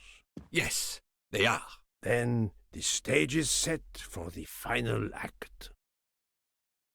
Ladies and gentlemen, I have gathered you together to hear my reconstruction of the murder of Samuel Edward Ratchet, also known as Cassetti. There is not one, but two possible solutions of the crime. I shall put them both before you, and I shall ask Monsieur Bouc and Dr. Constantine here to judge which solution is the correct one. 2 solutions? Mr. Poirot, I am hardly qualified. Nevertheless, your assistance is required. Now, you all know the facts of the case. Ratchet was found stabbed to death this morning. He was last known to be alive at 12:37 a.m. last night, when he spoke to the wagon-lit conductor through the door. His watch was found to be badly dented, and it had stopped at 1:15. Dr. Constantine, who examined the body, puts the time of death as having occurred between midnight and 2 in the morning. At half an hour after midnight, as you all know, the train ran into a snowdrift. After that time, it was impossible for anyone to leave the train. So, here is my first theory.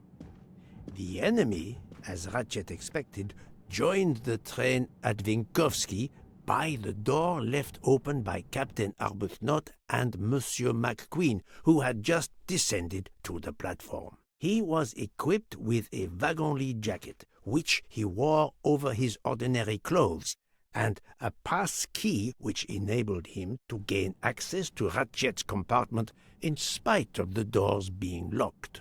Ratchet was under the influence of a sleeping draught. This man stabbed him with great ferocity, 12 wounds in all. He left the compartment through the communicating door to Madame Hubbard's compartment. Yes, that's so. Scared me half out of my wits. The murderer thrust the dagger he had used into Mrs. Hubbard's handbag in passing. Without knowing it, he lost a button of his uniform. Then he slipped out of the compartment and along the corridor. He put the uniform jacket into Detective Locke's suitcase to cast suspicion on her. And a few minutes later, dressed in his ordinary clothes, he left the train just before it started off again, using the same means for egress, the door near the dining car.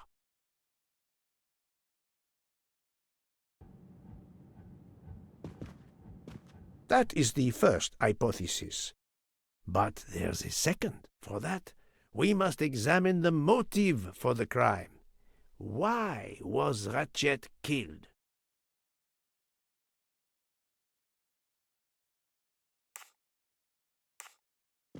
The motive is clear.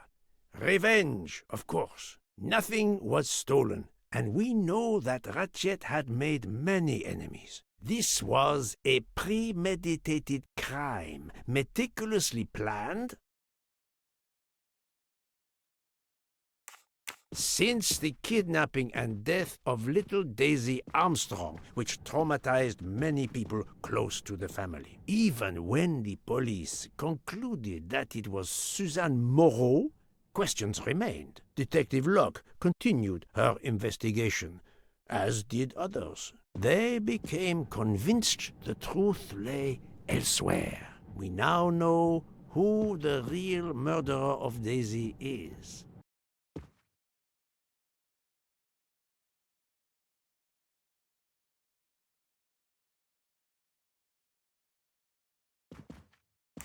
It is clear now that Daisy's killer was Ratchet, also known as Cassetti and Michael Clark and how many other names. But of course, many of you have known this for a long time. It is obvious that the 12 stab wounds are not a random number. Dr. Constantine's analysis revealed that some stab wounds appeared to have been caused by a right-handed attacker. Others indicated the knife wielder was left-handed. Some wounds were deep, more than one fatal. Yet others were not much more than mere scratches. What can explain these discrepancies? This leads us to an obvious conclusion. They are symbolic. 12 stabs. 12! The same number as a trial jury in the United States. But not just a jury of 12 members condemning him to death, but 12 executioners as well. This self-appointed jury had meticulously planned for everything except Snow. snow. The avalanche that stopped us, as well as the presence of not one but two detectives on the train. They had to improvise, to hastily add clues and false leads.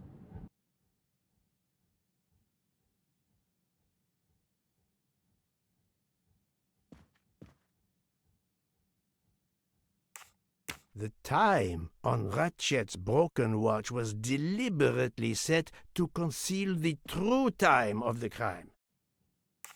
The vial of vaping liquid incriminated Captain Arbuthnot. However, he had a solid alibi confirmed by Monsieur McQueen. Impossible then to suspect him. The conductor's jacket, found in Detective Locke's suitcase, was put there only to cast suspicion upon her. This woman in a red kimono does not exist. I don't know which of the passengers it was. It does not really matter. It was just a performance, a charade to introduce another possible culprit to muddy the waters. All these false leads were intended for me. But I am Poirot. I understood the truth. We have a train full of suspects. It's time to identify who the real culprits are. Let's start with Detective Locke.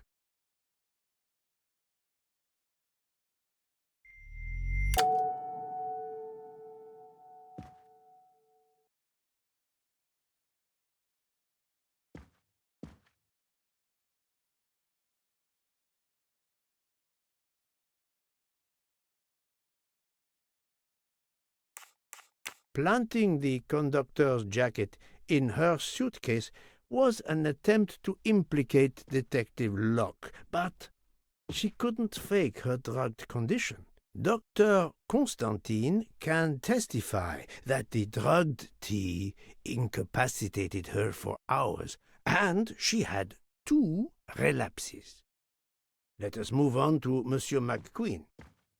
When I told him about Cassetti, he looked very surprised that I managed to make the connection between him and the Armstrong case. He told me, "But I thought we had—" I think he meant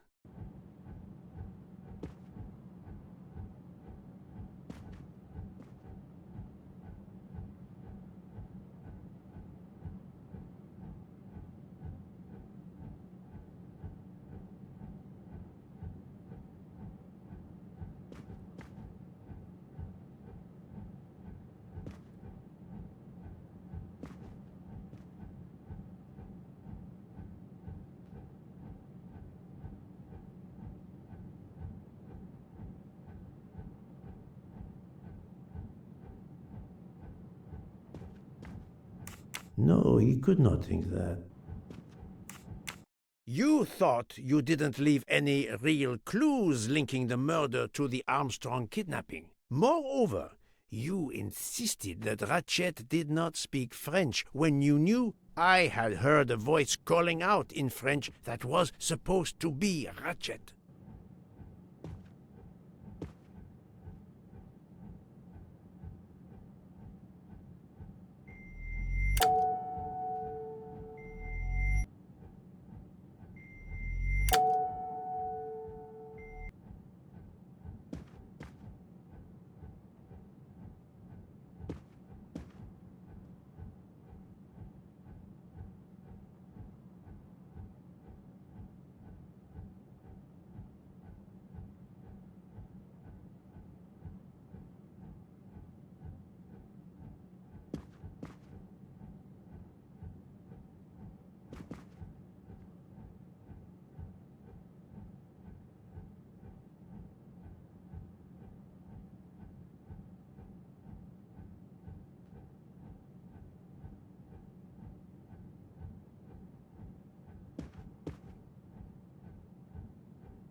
I do not think that's the right answer.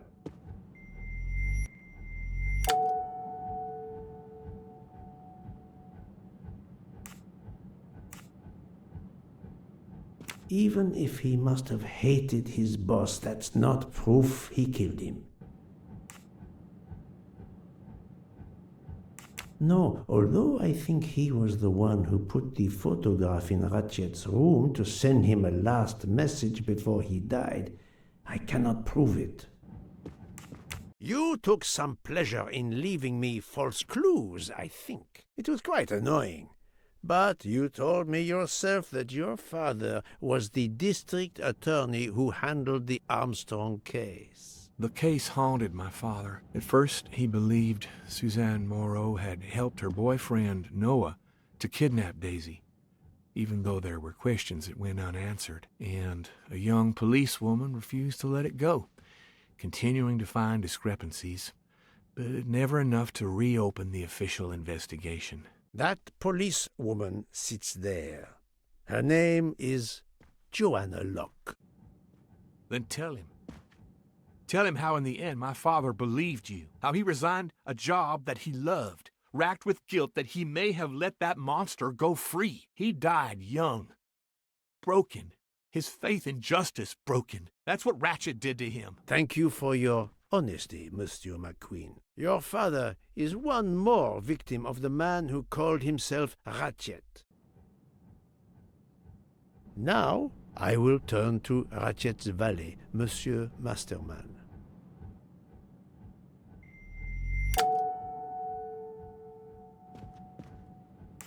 I know that a toothache hurts excruciatingly, but I don't think the pain would have driven Monsieur Masterman so mad as to kill Ratchet. Monsieur Foscarelli was a closer target, if Masterman had murder on his mind. I suspect that Ratchet was not a kindly employer, but that's not a good enough reason to kill him.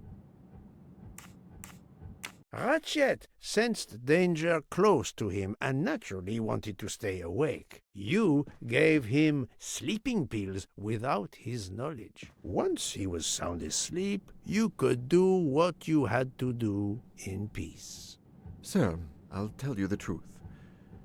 I was Colonel Armstrong's adjutant in the war, sir, and afterwards, I was his valet in New York. I'm afraid I concealed the fact this morning. It was very wrong of me, sir, but I knew how suspicious it would look. Is that all you have to say? That's all, sir. Now, to leave no suspicious stone unturned, let us move on to Monsieur Bouc. What? Me? A suspicious stone?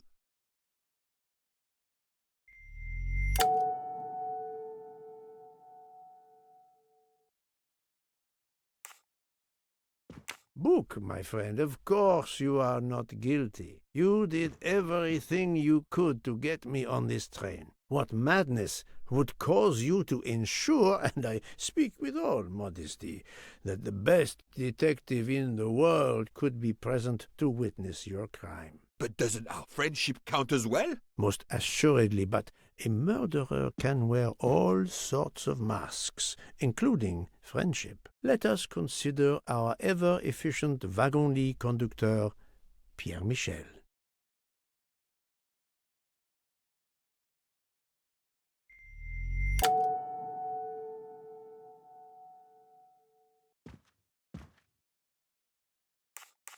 No, that is his motive. I need real, tangible proof.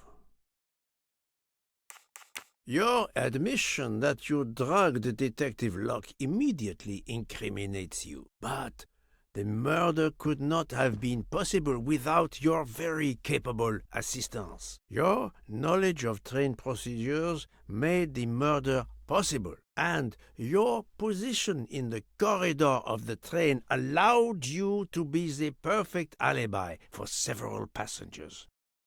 And your motive? Suzanne Moreau, Daisy Armstrong's poor nanny, who was wrongly accused and committed suicide, was your daughter. C'est un foiré. He got what he deserved. My poor daughter has finally been avenged. My Suzanne. My child. Let's move on now to Monsieur Hardman, one of 3 detectives on this train.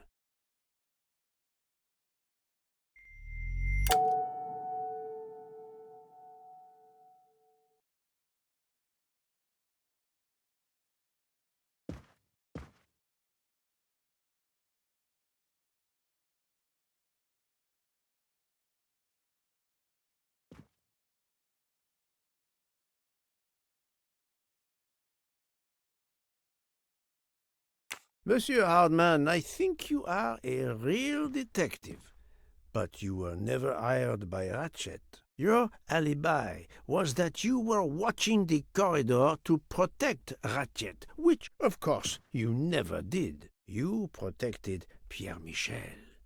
However, we just saw that his alibi doesn't hold up, so neither does yours. I don't know about the conductor. Being Suzanne's fiancé, you had a substantial motive to punish Ratchet. You used your detective skills, just as Detective Locke did, to hunt him down and finally avenge the death of your beloved.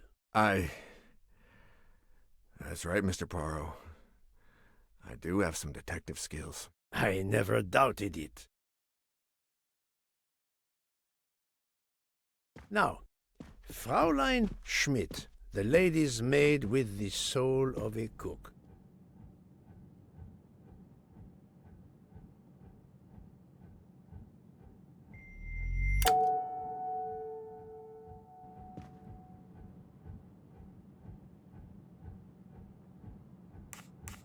Fraulein Schmidt, you told me of your remorse for drugging Detective Locke. I believe you are sincere. However, as the cook of the Armstrong family, you experienced the drama from within. The death of Daisy, then Sonia Armstrong, who died in childbirth, and finally, Suzanne and John Armstrong. So much misfortune in that poor family. The death of this criminal is only justice. Let us move on to Countess Andreny. I was impressed by the earnestness of her husband when he swore to me solemnly on his honor that his wife never left her compartment that night. Should I believe it?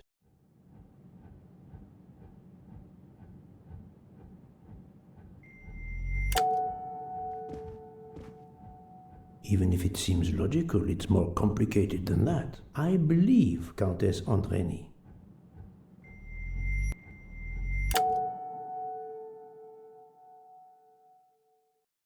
On the contrary, this fact gives her a motive for murder. Countess Andreny is young and fit, physically quite capable of stabbing Ratchet. The problem must be somewhere else. Countess Andreny, being Sonia Armstrong's sister, you had every reason in the world to want to avenge her. But you were incapable of stabbing someone, even after what he had done to you and your family. The night of the crime, you simply took a sleeping pill. I appreciate the irony that nearby, Detective Locke was also in a drugged sleep. When you awoke, you thought the nightmare was over. Rudolph? Hush, my love. Hush. Excellent transition. I was coming to you, Count Andreny.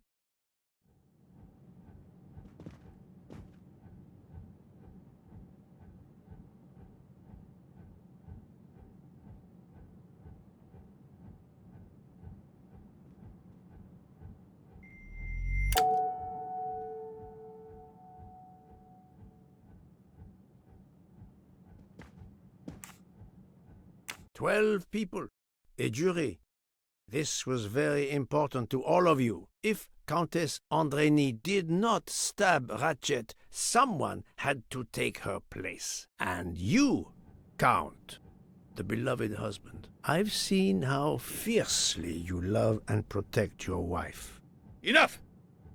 I would do anything for Helena. Anything. Even that. Yes, even that. Let's move on to Monsieur Foscarelli.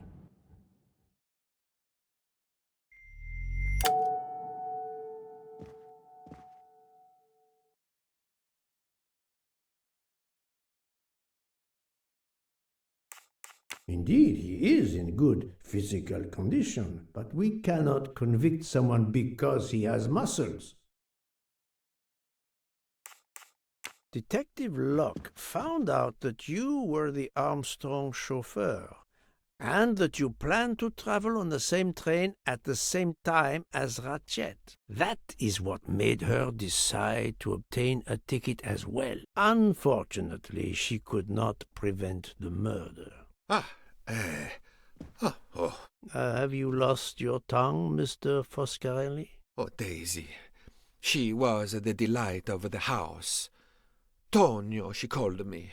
And she would sit in the car and pretend to drive me.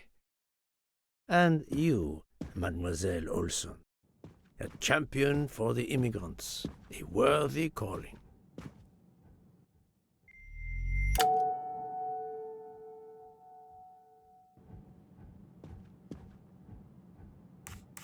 Mademoiselle Olson, you supported Madame Hubbard's story about her connecting door latch, a story that I later demonstrated to be impossible. So, you deliberately lied to me, and you also lied about Mademoiselle Debenham's whereabouts. Enough! I can't take this anymore. I know what you want from me, Mr. Poirot. Very well. Here it is. She was my little Daisy, my angel, so patient.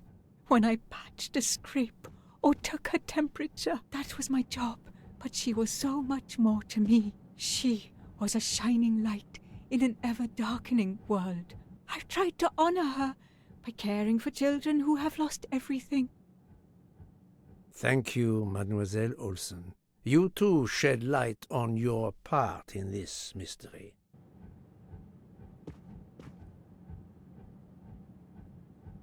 Suzanne Moreau was Daisy's nanny. You were Daisy Armstrong's nurse.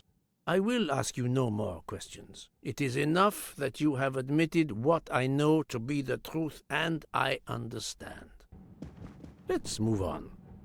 Dr. Constantine. You suspect me? I know none of these people. I didn't know Ratchet either, and I've taken a solemn oath to help people, not murder them.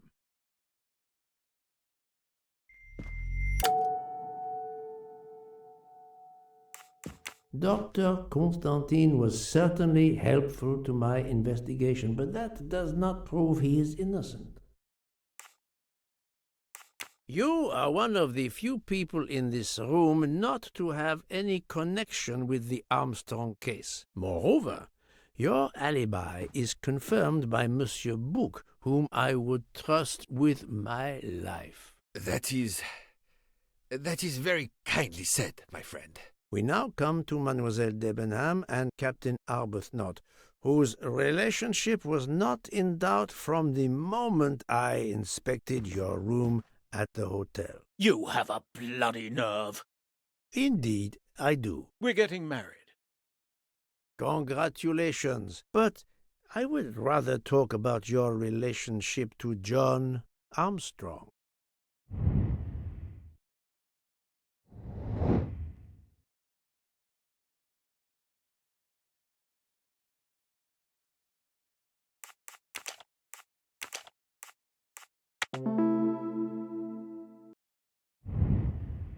That was easy.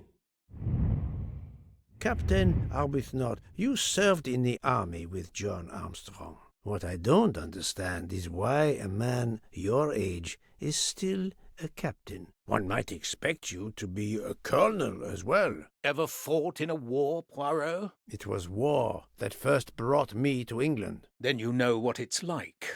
There's a shattering sound, and death, and mistakes, acting on intelligence that proved to be wrong. I sent a patrol to their death. Good men, brave men, wasted. John testified on my behalf at a court-martial. I'm not a colonel. I don't deserve to be, you bloody fool. But I'm also not in prison. John remained my best friend until... There, you have my story. Understand now? Archie, calm down, please. You're right, Mary. What you see in me, I don't understand. Oh, Archie, I see in you what John saw. Miss Debenham, I'm sorry. My turn, is it? I'm afraid so. And you have caused me quite a puzzlement. Your connection with the Armstrong family was not obvious. Then I remembered the job you currently hold.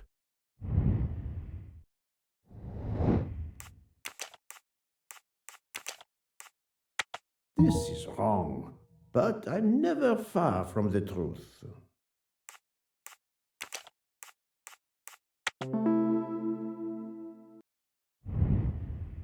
Et voilà. You were the teacher of...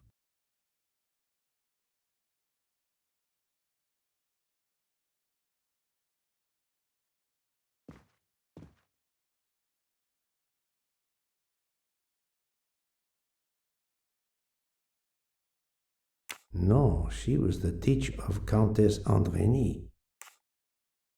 You were the teacher of Helena Andrény, whose maiden name was Helena Goldenberg before she married Count Andrény. Yes, absolutely. Why lie to you?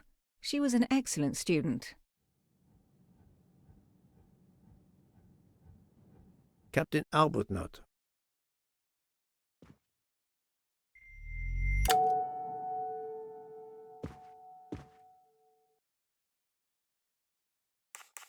You had one of the strongest alibis, thanks to Mr. McQueen, but his testimony melted like a snowflake. There went your alibi.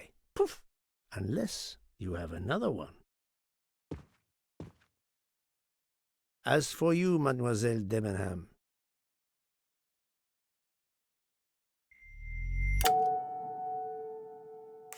Mademoiselle Olsen was the only one who could confirm your alibi. I think you know where you stand. Very good, Mr. Poirot. Are you satisfied? I will be, soon. Now I must turn to Sonia Armstrong's godmother, Princess Dragomirov.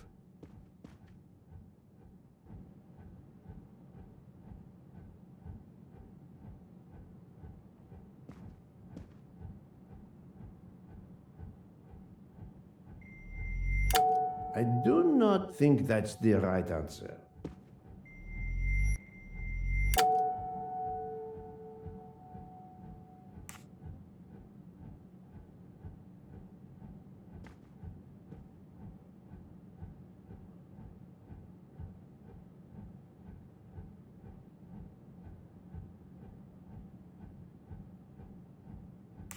Princess Dragomirov, you weren't on my list of suspects at the start, given your social position. I left my social position in a cold country. Do you object to being addressed as princess? I deny people the opportunity. It makes a good story to tell their friends. It also guarantees a good table in the best restaurants.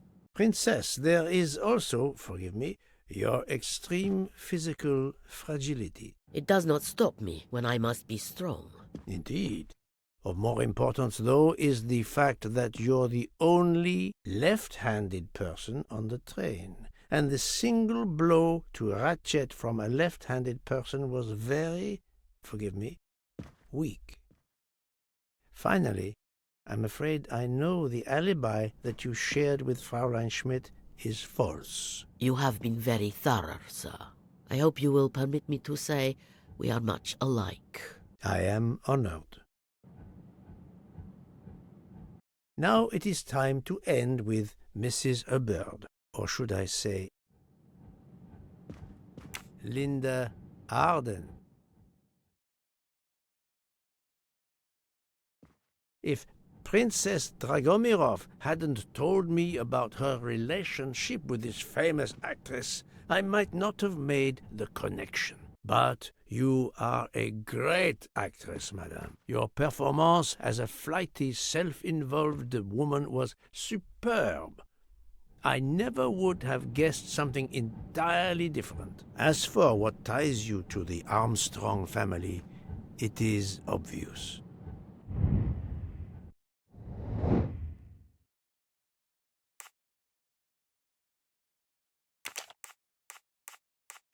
I must admit I'm not right this time. This is wrong, but I'm never far from the truth. I do not think that's the right answer.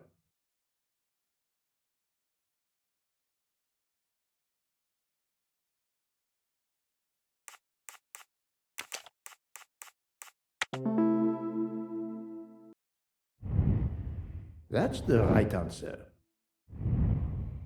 Mrs. Hubbard, you are the mother of Sonia Armstrong and Mrs. Andreni.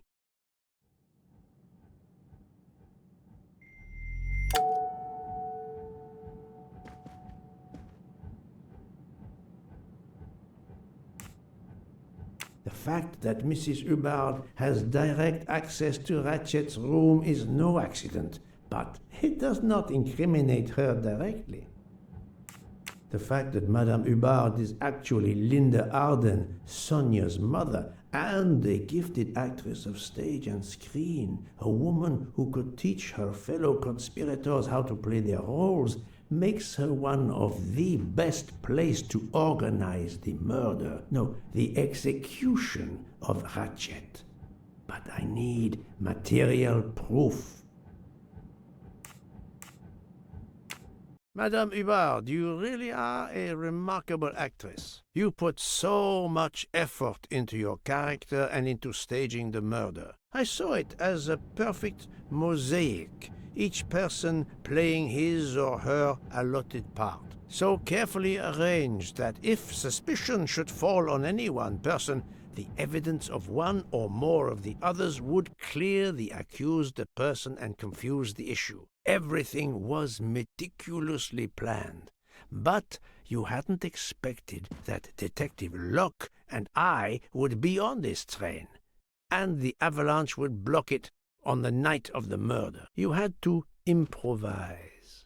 But again, improvisation would be another of your skills as an actress. So you came up with the story that the latch on the door that communicated with Ratchet's compartment was hidden by the handbag. I always fancied myself in comedy parts. That slip about the sponge bag was silly. Shows you should always rehearse properly. You know all about it, Mr. Poirot. You're a very wonderful man, but even you can't quite imagine what it was like. That awful day. I was just crazy with grief. So were the servants. We decided then and there that the sentence of death that Ratchet had escaped had got to be carried out. There were 12 of us, or rather 11.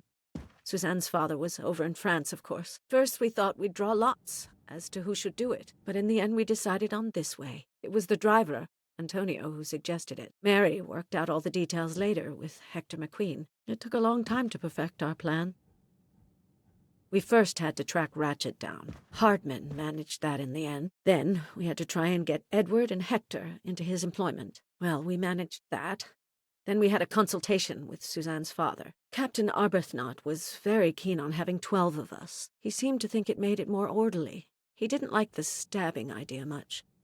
But he agreed that it did solve most of our difficulties. Well, Suzanne's father was willing.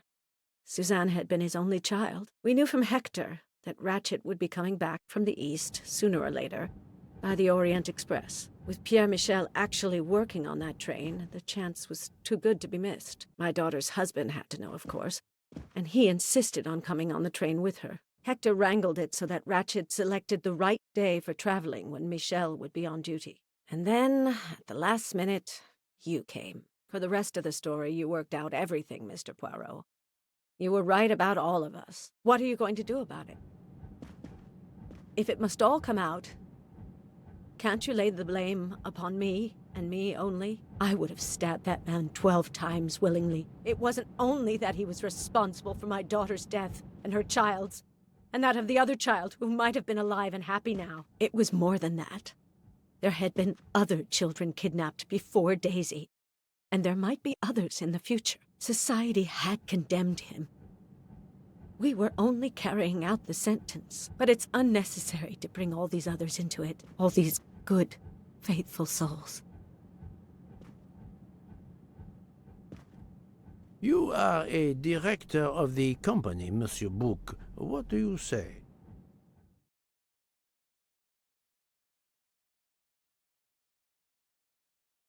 In my opinion, Poirot, the first theory you put forward was the correct one. Decidedly so. I suggest that that is the solution we offer to the police. You agree, Doctor? Certainly, I agree. As regards the medical evidence, I think that I made one or two fantastic suggestions. Then, having placed my solution before you, I have the honor to retire from the case.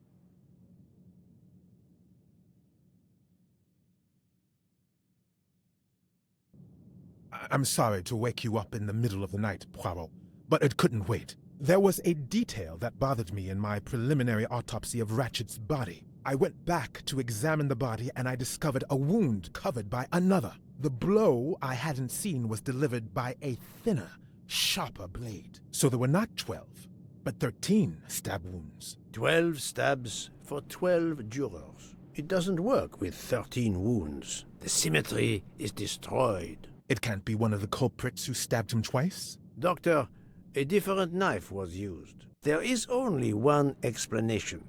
Somehow, some way, there is a 13th murderer on this train.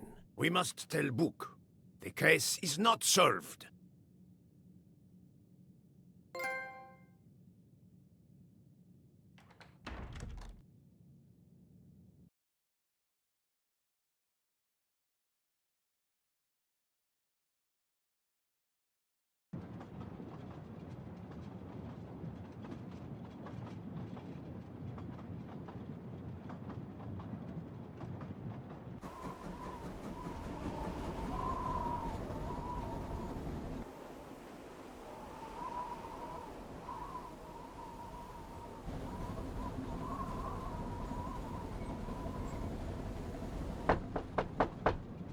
Please, come in. Ah, Book. I see we are moving at last. Yes. The way was finally cleared while we slept. If all goes well, we will arrive in Venice this evening. The train will be there for several hours for refueling and reprovisioning. What do we do with the 13th murderer? Do you have a lead? I thought about it. There is one clue that was left aside in my investigation. The diary I found in Ratchet's safe mentioned an appointment in Venice. Someone with the initials A.W. He will never keep the appointment. But there should be enough time. I must try to keep that appointment for him.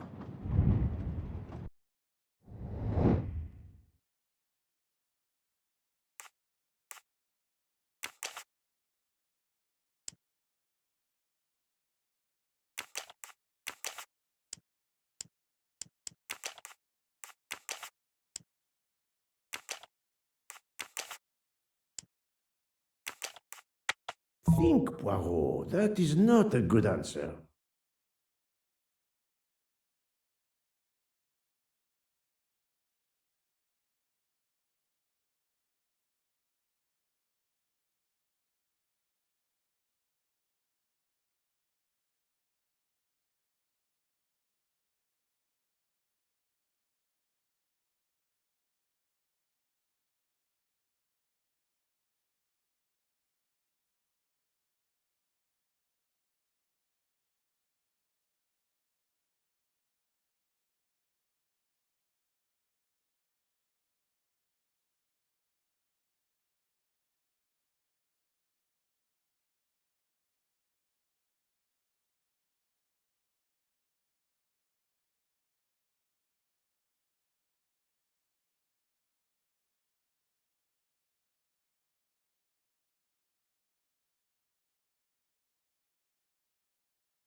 No, not good.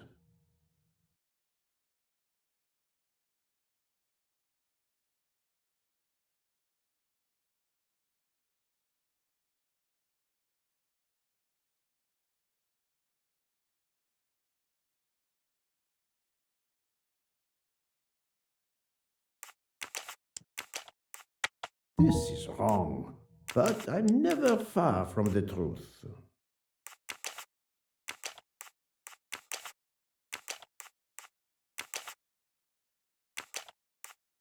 I must admit I'm not right this time. I do not think that's the right answer.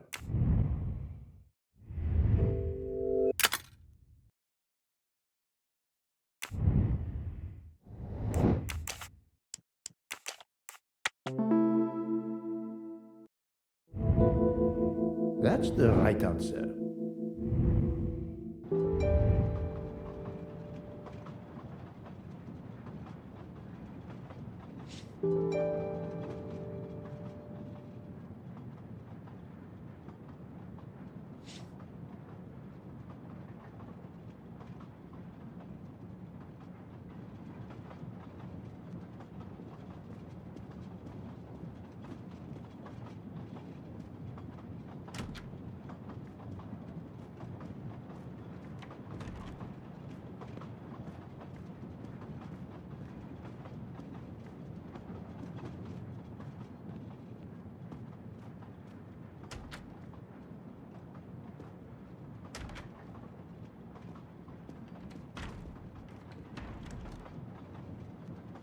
Doctor, a moment. Have you made arrangements for Ratchet's body? Yes, it will be collected by the Italian authorities when we reach Venice. The autopsy will be performed there. However, there is something odd. Oh? Since the train is French, Jurisdiction must be shared. When I told them you were already on the scene, they have both agreed to support your investigation until we reach Paris. Ratchet's compartment will be sealed until we arrive there. All of those who conspired to kill Ratchet are to be confined to the train until then as well. So, thanks to you, I am the rope in a tug-of-war between two countries. Oh, but I thought you would want to be in charge. And isn't it odd we continue on our journey with a trainload of people that police consider potential murderers? Calm yourself, Doctor. It is not the first time I find myself in the middle. And, to be honest, I welcome the chance to see this case through. It is fast becoming one of the most challenging of my career.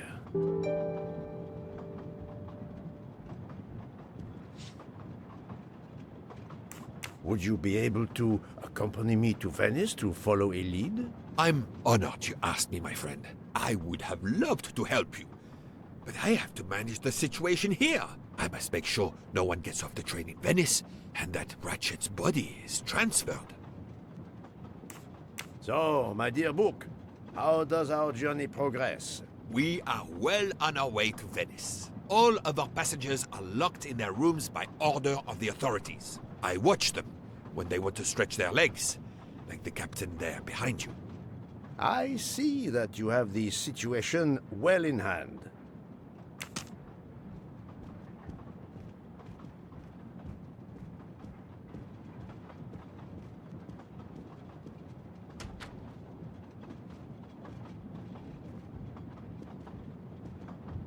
Mademoiselle Locke, you are clearly an excellent police officer. Could you accompany me to Venice for an investigation into Ratchet's activities? There is much we still need to know. Well, yes. It would be an honor to work with you. And I'm glad you trust me. What do you have in mind? There was a notation in Ratchet's appointment book. He had an appointment. With who? There were only the initials A.W. They were to meet at 10 o'clock at the Fontana dei Conigli. I want to know who Ratchet was meeting and why. But you've already discovered the 12 conspirators. Why is this meeting important? Unfortunately, the case is not complete. Dr. Constantine has discovered the presence of a 13th stab wound. One of them could have stabbed him twice. The wound was made with another, finer blade. Why would one of them have used two knives? Did they want to confess they killed him more than the others? And if so, why bother to deny it when they have already confessed? No, it makes no sense. And I do not close a case until all questions have been answered. You, of all people, must understand this. You're right. I do understand. I'll help you. Thank you. Together, we will uncover the truth. We will arrive in a few hours. Take the opportunity to rest. I slept well last night. No more effects of the drug. Excellent. Then be prepared when we reach Venice. We have another mystery to solve.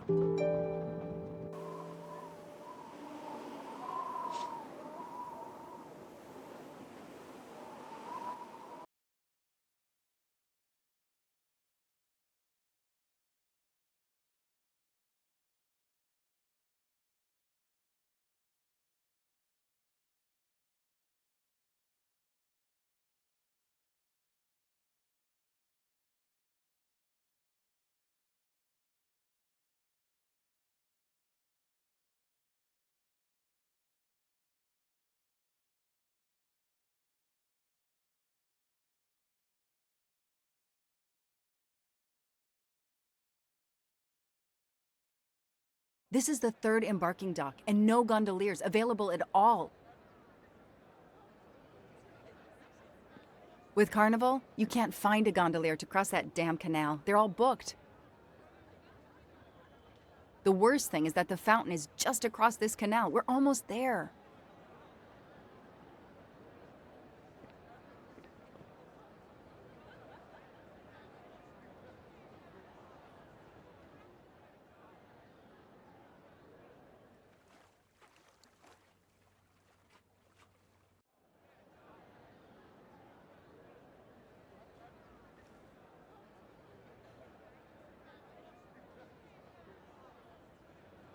I see a gondolier just over there.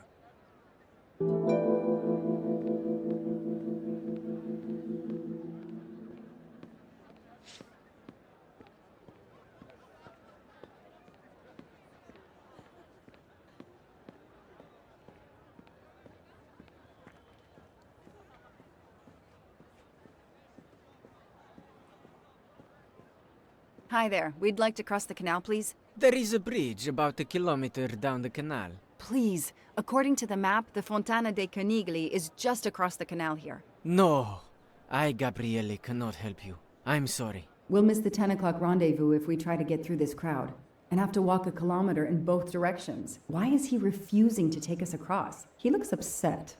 I should try to find out why. If it's a matter of price, I'm sure we can work it out. Money? Money won't help me now. His problem isn't money. What is it then? If it's a matter of price, I'm sure we... Money? Money won't help me now. His problem isn't money. What is it then?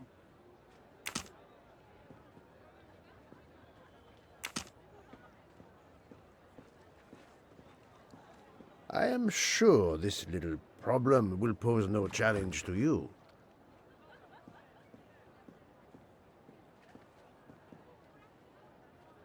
Bella Chiara, the beautiful Chiara. A beautiful name for a beautiful gondola.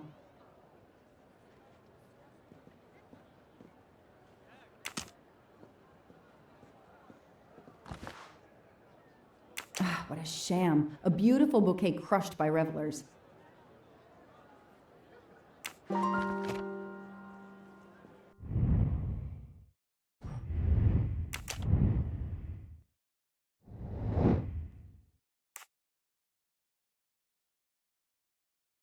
Great!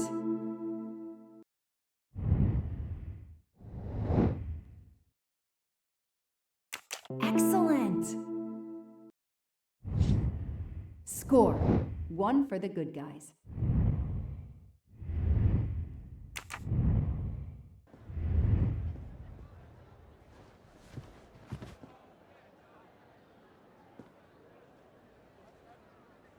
I'm sorry you had a fight with Chiara. What? How did you know? I'm a detective.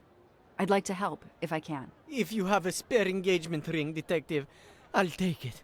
Ah, I see. You lost the engagement ring you were planning to give Chiara? Lost? It is worse than that. I threw it away in the canal. I bitterly regret this gesture. I now find myself without a girlfriend and without a ring.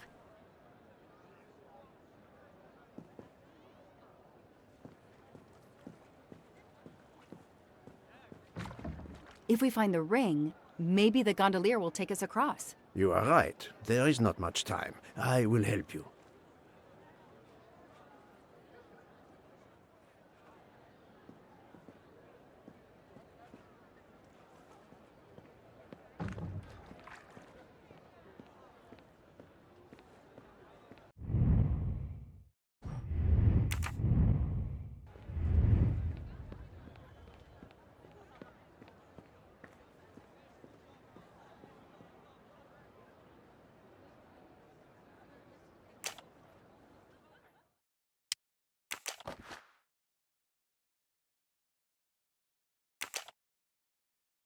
I know someone who'll be happy.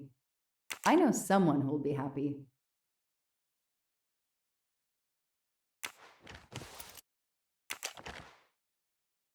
I don't need an empty soda can.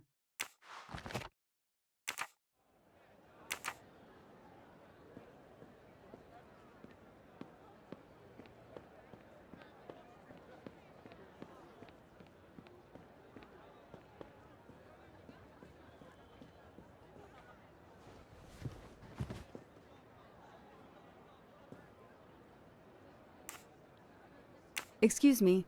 I believe I have something that belongs to you. Mamma mia, grazie mille, signorina. With this, I can now win my Chiara's heart again. I know it. How to thank you? My friend and I need to get to the other side. We have a very important date at the Fontana di Conigli. Ah, yes. The rabbit fountain. Of course, I'll take you across. Then I will call Chiara. Hopefully she will forgive me. I'm sure she will. Well done, Detective Locke.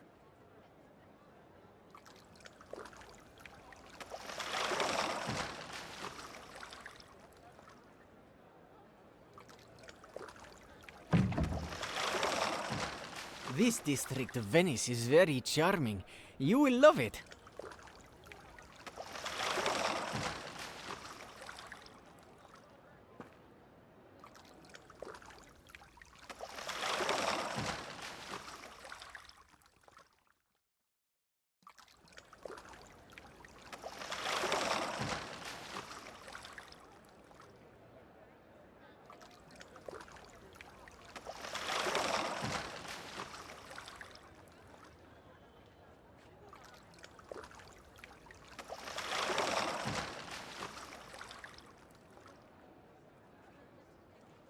If it's not too much to ask, can you wait for us until we return? Yes, no worries. I can call Chiara from here.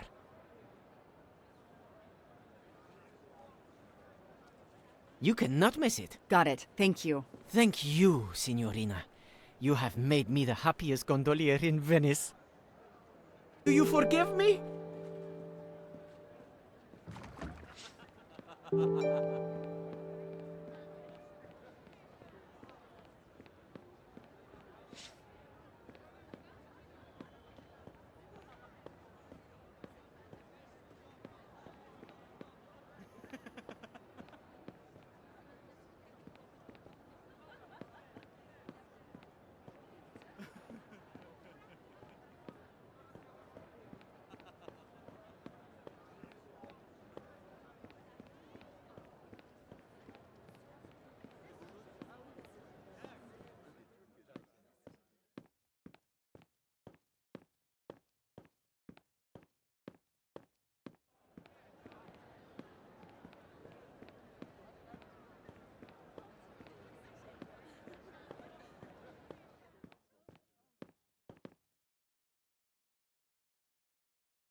It's 9:55. The right time in the right place. Now AW just needs to show up.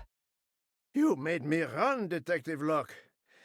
Poirot does not run.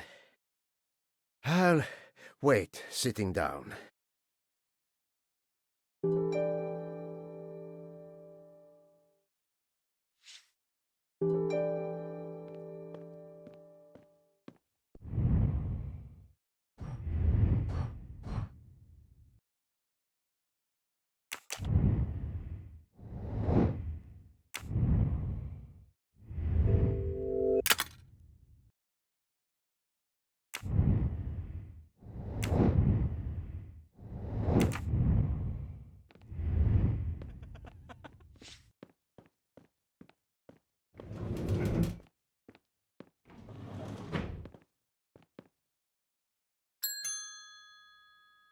Nobody. The desk clerk must be asleep or off partying. If there's no one to help me, they won't mind if I help myself.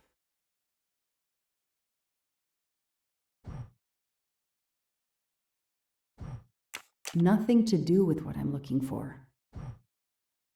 No, that's not it.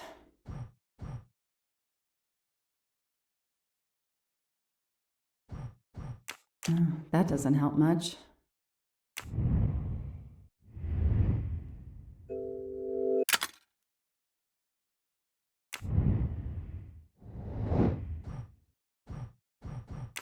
Aziz Wadi.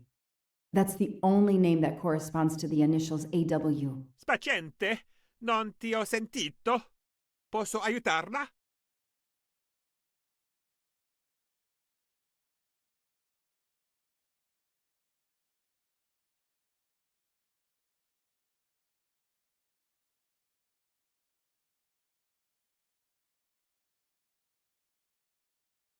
Hello, I'm looking for the Fontana de Canigli. Do you know where it is? Ah, It's right in front of the hotel.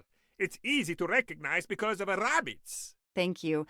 I had an appointment with someone, but I can't find him. I wondered if you might be staying in your hotel. I can't help you unless you give me the name.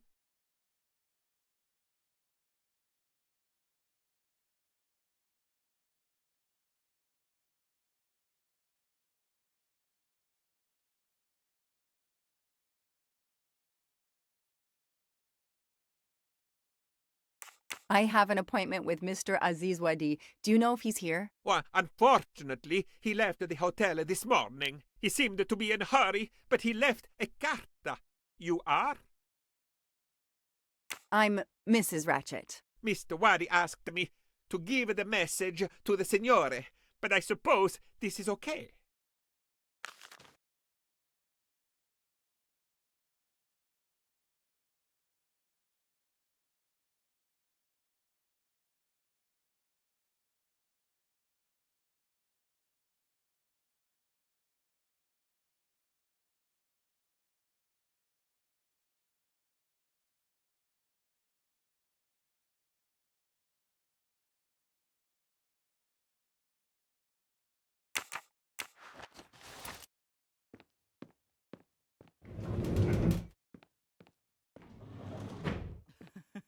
So, mademoiselle, was our mysterious A.W. here? No, but I managed to get his name, Aziz Wadi, and a letter he wrote for Ratchet. It seems to be a kind of riddle rhyme. Let me see. Well, Ratchet and Mr. Wadi must love this book to refer to it so much. Yes, I think we have to search and find the tracks that this person left for Ratchet to find him. I think so. Lead the way, Mademoiselle Locke.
Did you have an appointment here at the fountain?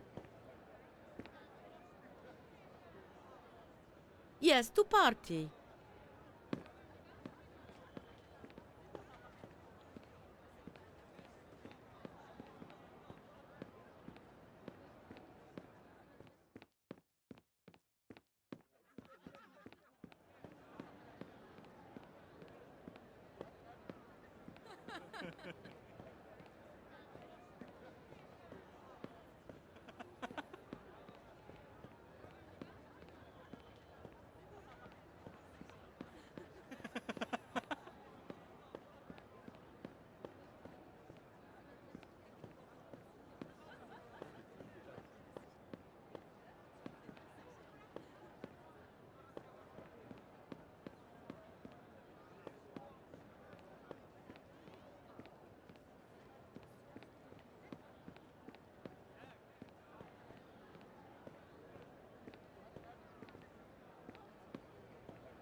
Hey, you.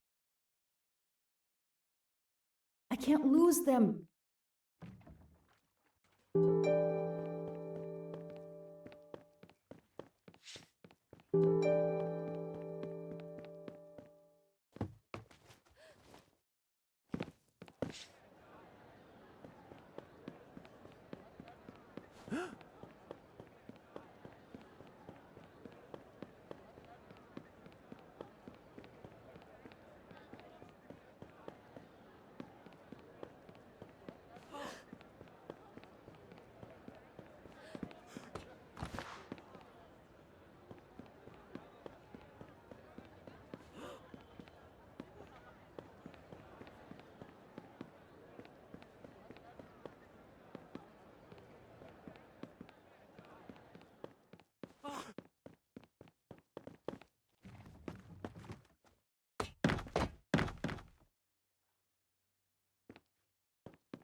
Move over.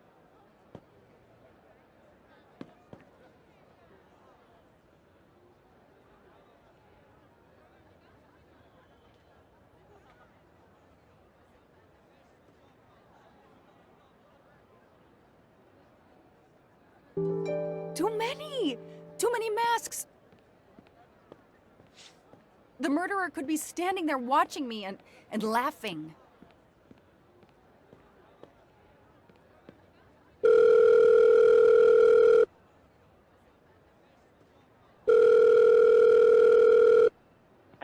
Yes, Detective Locke? The murderer got away.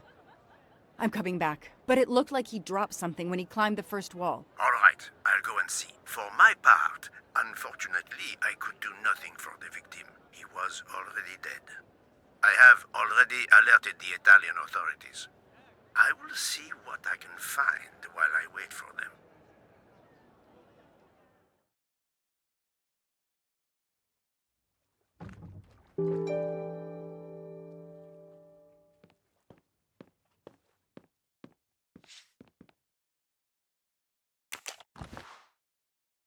A pair of women's glasses. Was Ratchet planning a new identity?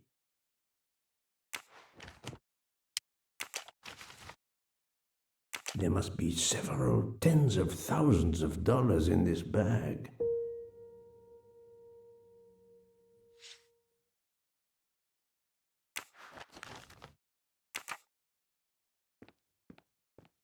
The victim was stabbed.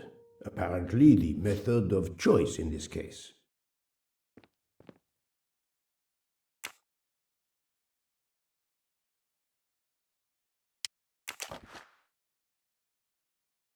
A bunch of keys. If, as seems likely, Mr. Wadi is a resident of Geneva, then one of these may belong to his home there.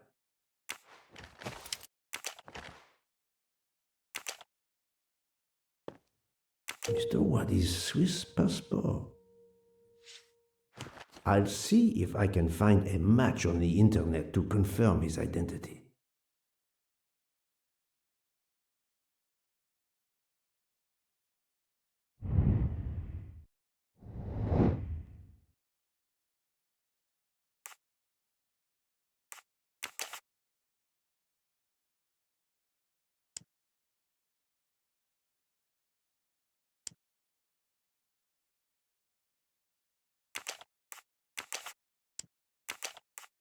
I do not think that's the right answer.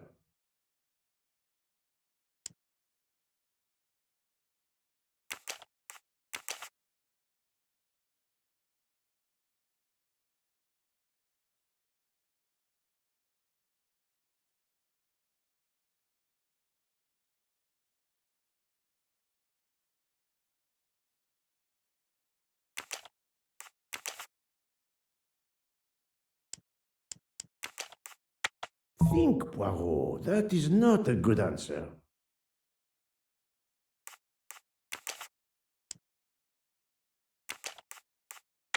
I must admit I'm not right this time.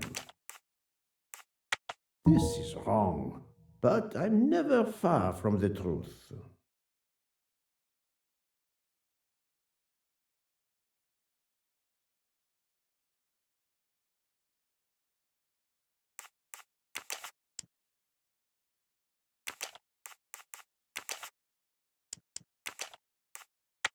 Think, Poirot. That is not a good answer.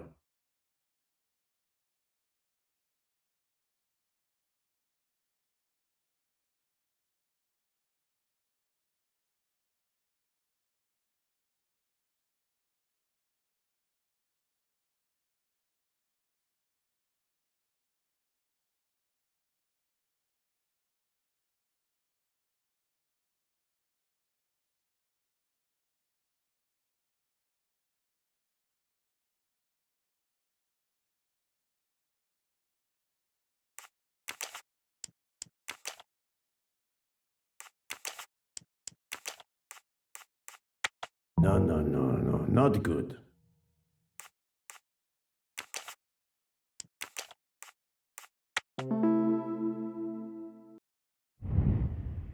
My little grey cells did not let me down.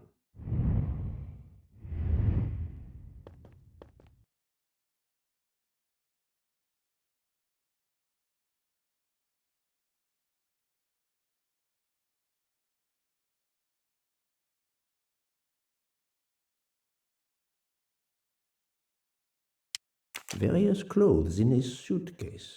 Mr. Waddy was obviously planning to leave this city.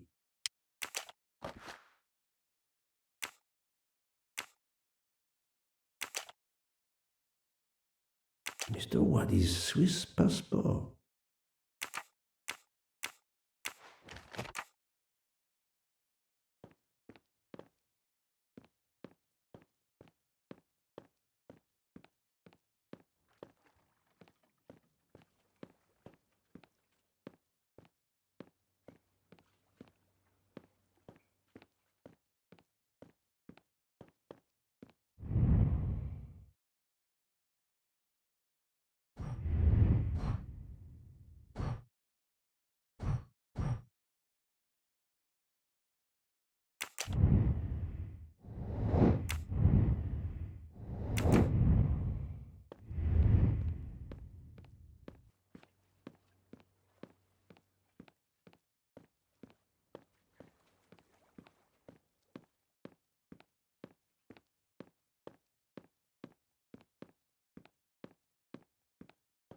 The victim was stabbed.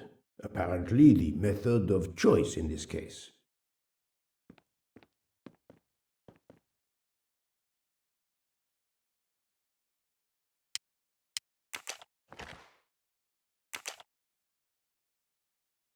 Mr. Waddy's Swiss passport.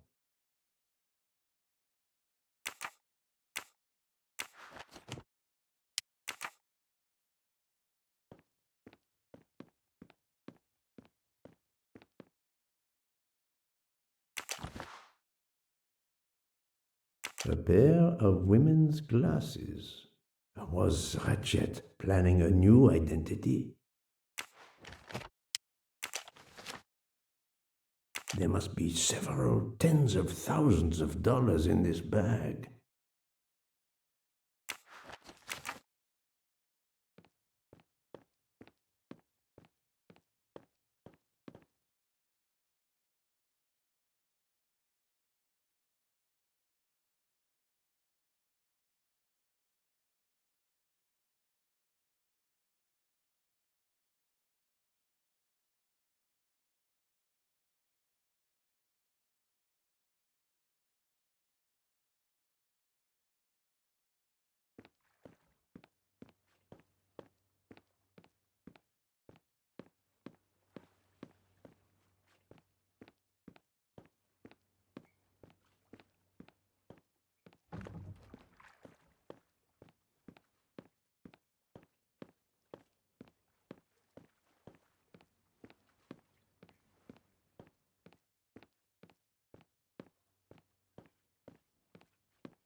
A false passport with Ratchet's picture. Clark, Ratchet.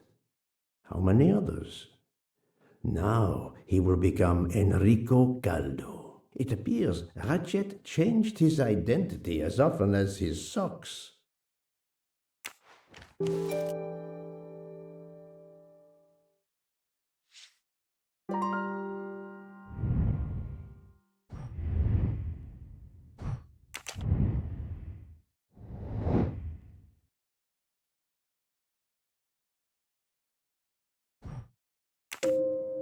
This appears to be a good lead. I'm sorry I couldn't catch the suspect, Mr. Poirot. There is no need to apologize, mademoiselle. Your efforts were marvelous. I found some information about Mr. Waddy. Did you access the FBI database? Don't worry, my little grey cells were enough. However, the database may confirm the origin of these banknotes. No need. I included them when I continued my investigation. Excellent.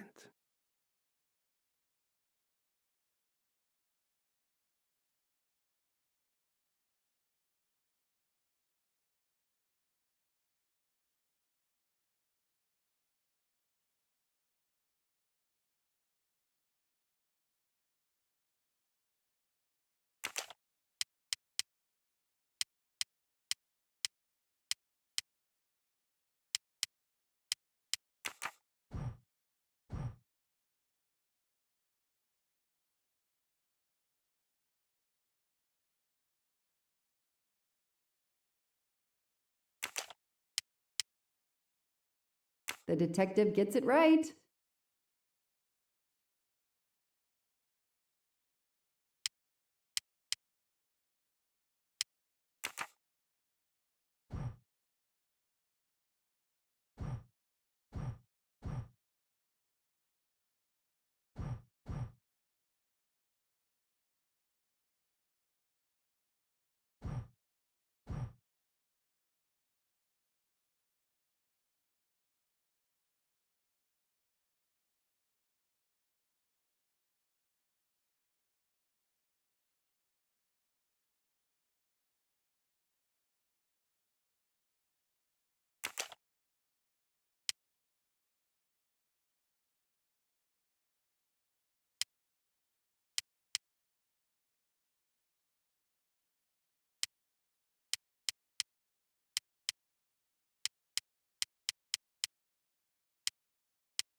No, this isn't it. Think! Come on, Joanna. That's a rookie mistake.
That is a great detective job.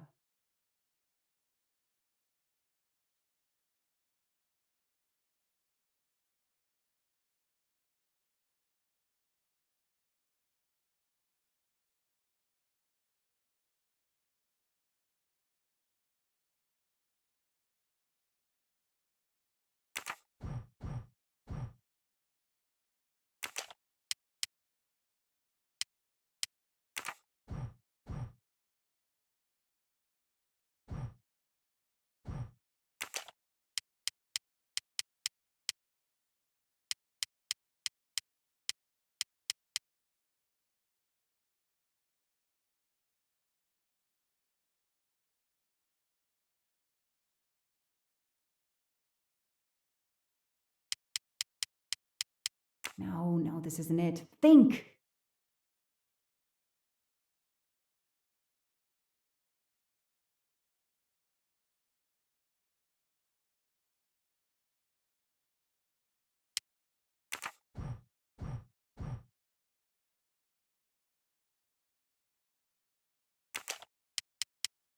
Score. 1 for the good guys. Mr. Poirot, it's part of the ransom money from the Armstrong case. You are surprised? I suppose not. So Ratchet had it in an account at the Banque du Lac. It would seem so. He knew the serial numbers on the banknotes could be traced, and he could not spend it, so he stashed it there. But now he's run low, something he didn't count on. He hopes enough time has passed so he can begin to spend the ransom money. Ah, there is something else he didn't count on. What's that? He didn't count on you, Detective Locke, and your tenacity. Thank you. But we are still left with a murderer on the loose. But we progress. We know Mr. Wadi had an appointment with Ratchet. He had a bag full of money and a passport with Ratchet's photo, but a new name. What is your opinion about the passport? Maybe Wadi was blackmailing Ratchet because he had Ratchet's true identity in his possession. Enrico Caldo. It is unlikely that this is his real name. He was a master of false identities. But why didn't Wadi's murderer take all that money? Ah, that is a good question.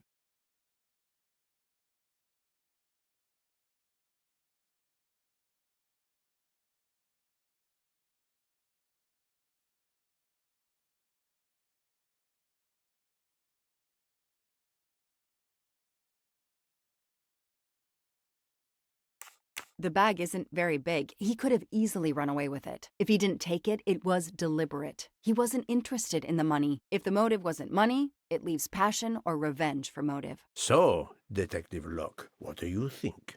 Passion or revenge?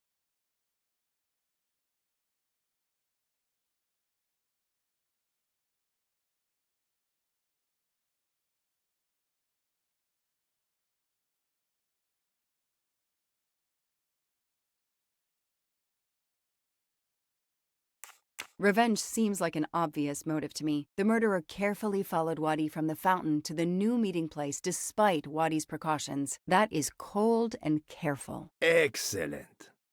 We cannot yet know for certain, but that is a sound psychological analysis.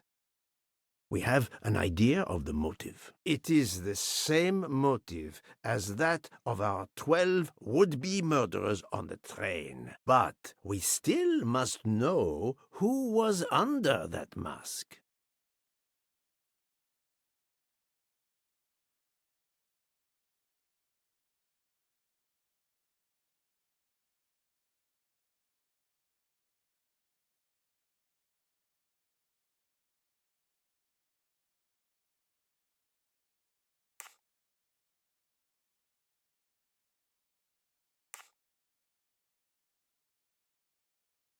I think Wadi's killer is also Ratchet's murderer. The motive for both deaths was revenge, and both are related to the Armstrong case through the ransom money. Exactly. So our murderer is linked to the Armstrong case. The money is linked to the Armstrong case. But these glasses that I found in the bag, they must have something to do with this case too. Wait, those glasses mean something to me.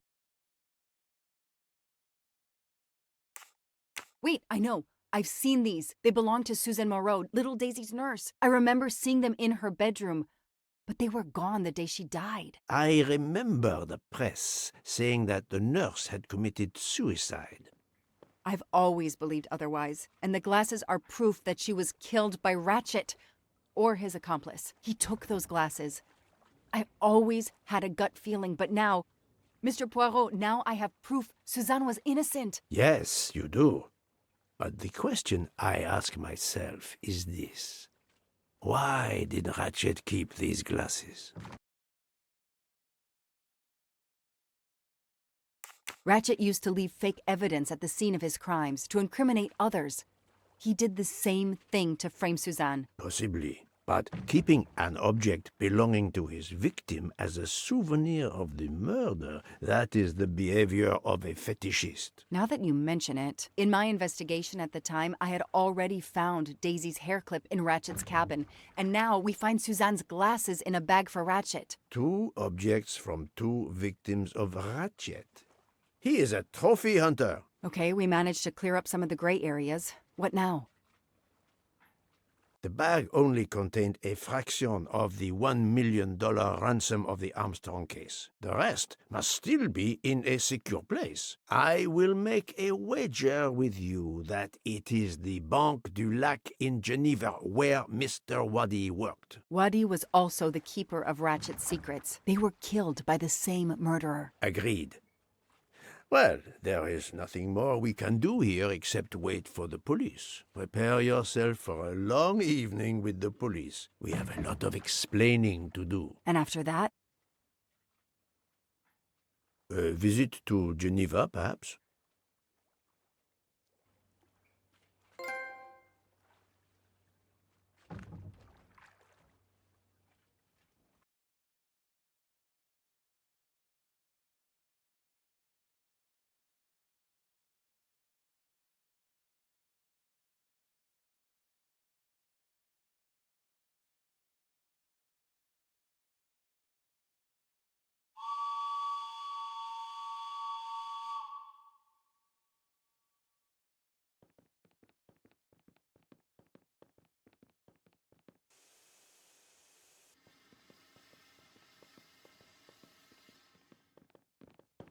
Here you are at last. I was worried about you. We just left the police station. We had to explain to the Italian police that we were not murderers. What? Another murder? I'll tell you when we're underway. Are all passengers and staff aboard? Yes, everyone is here. We were waiting for you. Excellent. Let's not waste any more time. We have to make a longer than usual stop in Lausanne. What? How long? Long enough to do a little banking in Geneva.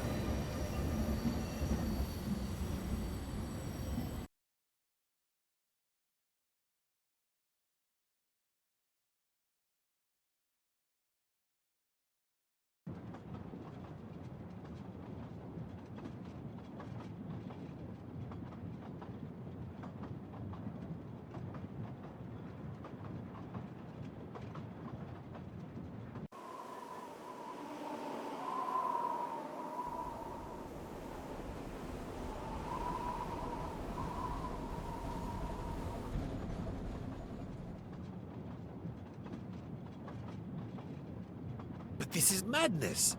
A 13th murderer of Ratchet? Mon ami, he was not well liked. But Monsieur Michel would have seen anyone enter Ratchet's compartment. And there were another 10 people milling about, taking their turn at stabbing him. How could they not notice an uninvited killer?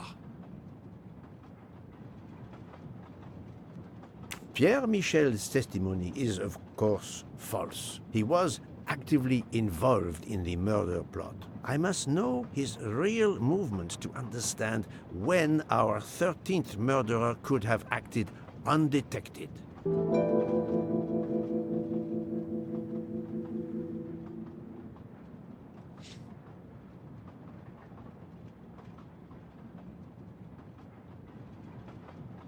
Yes, he most certainly returned to the train. How can you be sure? It's obvious. I mean, I hope Mr. Poirot agrees. Please continue, Detective Locke.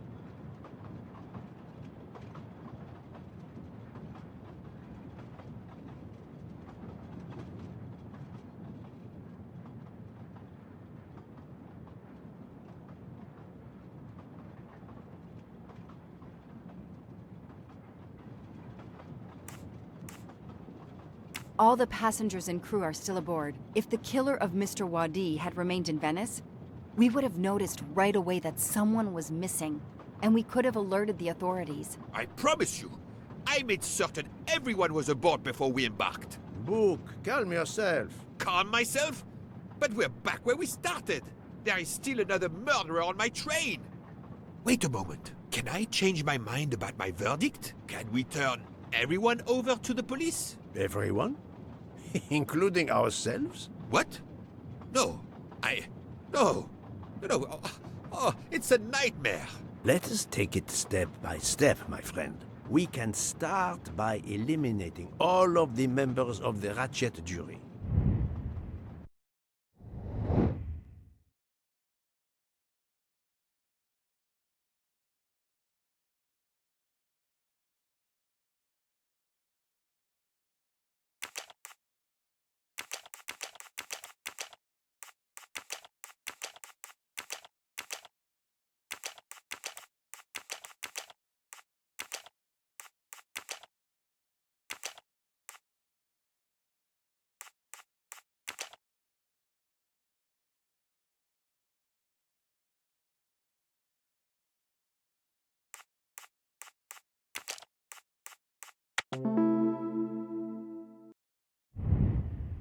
I'm right again. That happens to me a lot. If we eliminate the 12 jurors, we are left with 7 additional suspects. 7? It's still too many. I agree. We must reduce our list. Excuse my impatience, Poirot. It's as if my beautiful train is cursed. Can you exonerate any of the 7? Well done. Book worked hard to get me aboard the train. He is definitely not a suspect. Good. Mademoiselle Locke cannot be a suspect. She pursued Mr. Waddy's murderer.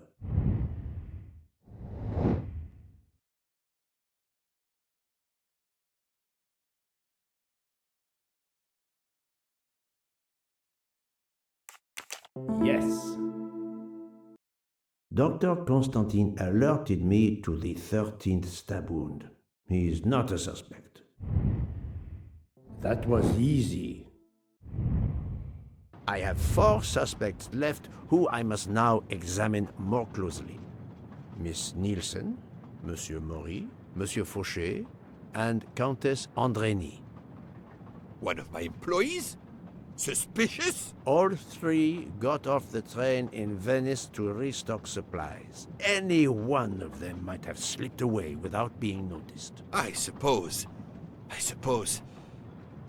But what of Countess Andrény? You cleared her yourself. She is cleared of the first murder, but we know little of her movements here in Venice. So, we still have 4 suspects to interview. Detective Locke? I can't join you, Poirot. My chief saw something on the news about the case and my involvement. He's demanding an explanation. If I want to keep my badge, I have to call him. Then you must do so by all means. I'm sorry. No need to apologize. I understand. I'll make the call from my compartment. If you're looking for me, I'll be there. I hate to say this, Poirot, but I must. There is, of course, one other suspect with a motive for murder. The ransom money. You mean Detective Locke? Then who did she chase? Who killed Aziz? We both saw the masked murderer standing over the body.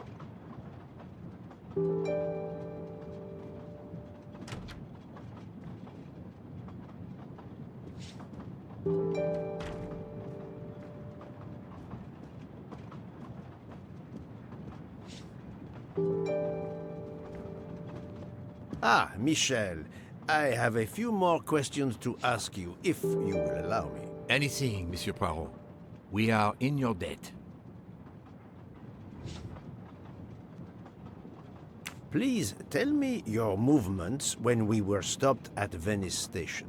Once the compartments were cleaned and the linen refreshed, I stayed in my quarters. Did you notice anything special? Comings and goings? Monsieur Bouc had asked everyone to stay in their compartments. I would occasionally walk the train to ensure everyone was comfortable. Oh, I saw Monsieur Maury was all alone loading his crates of provisions. A great chef like that, reduced to petty labor, I would have helped him. But Monsieur Bouc had ordered me not to leave the train for any reason. So, Monsieur Maury was forced to labor alone. Let us review the actual timeline of the night of Ratchet's murder, not the one manufactured to hide your crime. I left the train in Minkowski for a smoke. Then I resumed my post. That was the truth. The train departed on schedule. But then, of course, an avalanche of snow blocked the tracks. At 12:45, Madame Hubbard and I met in her compartment to discuss how to adapt our plan. Due to the snow and Poirot. The little play we had staged for you had to be rewritten. I left her compartment at approximately 1:15. Then the curtain went up. Calls in the night, the red kimono, all for my benefit. And all for nothing, as it turned out. Do not blame yourself, Michel. I am the theater critic no playwright wants to see in the audience.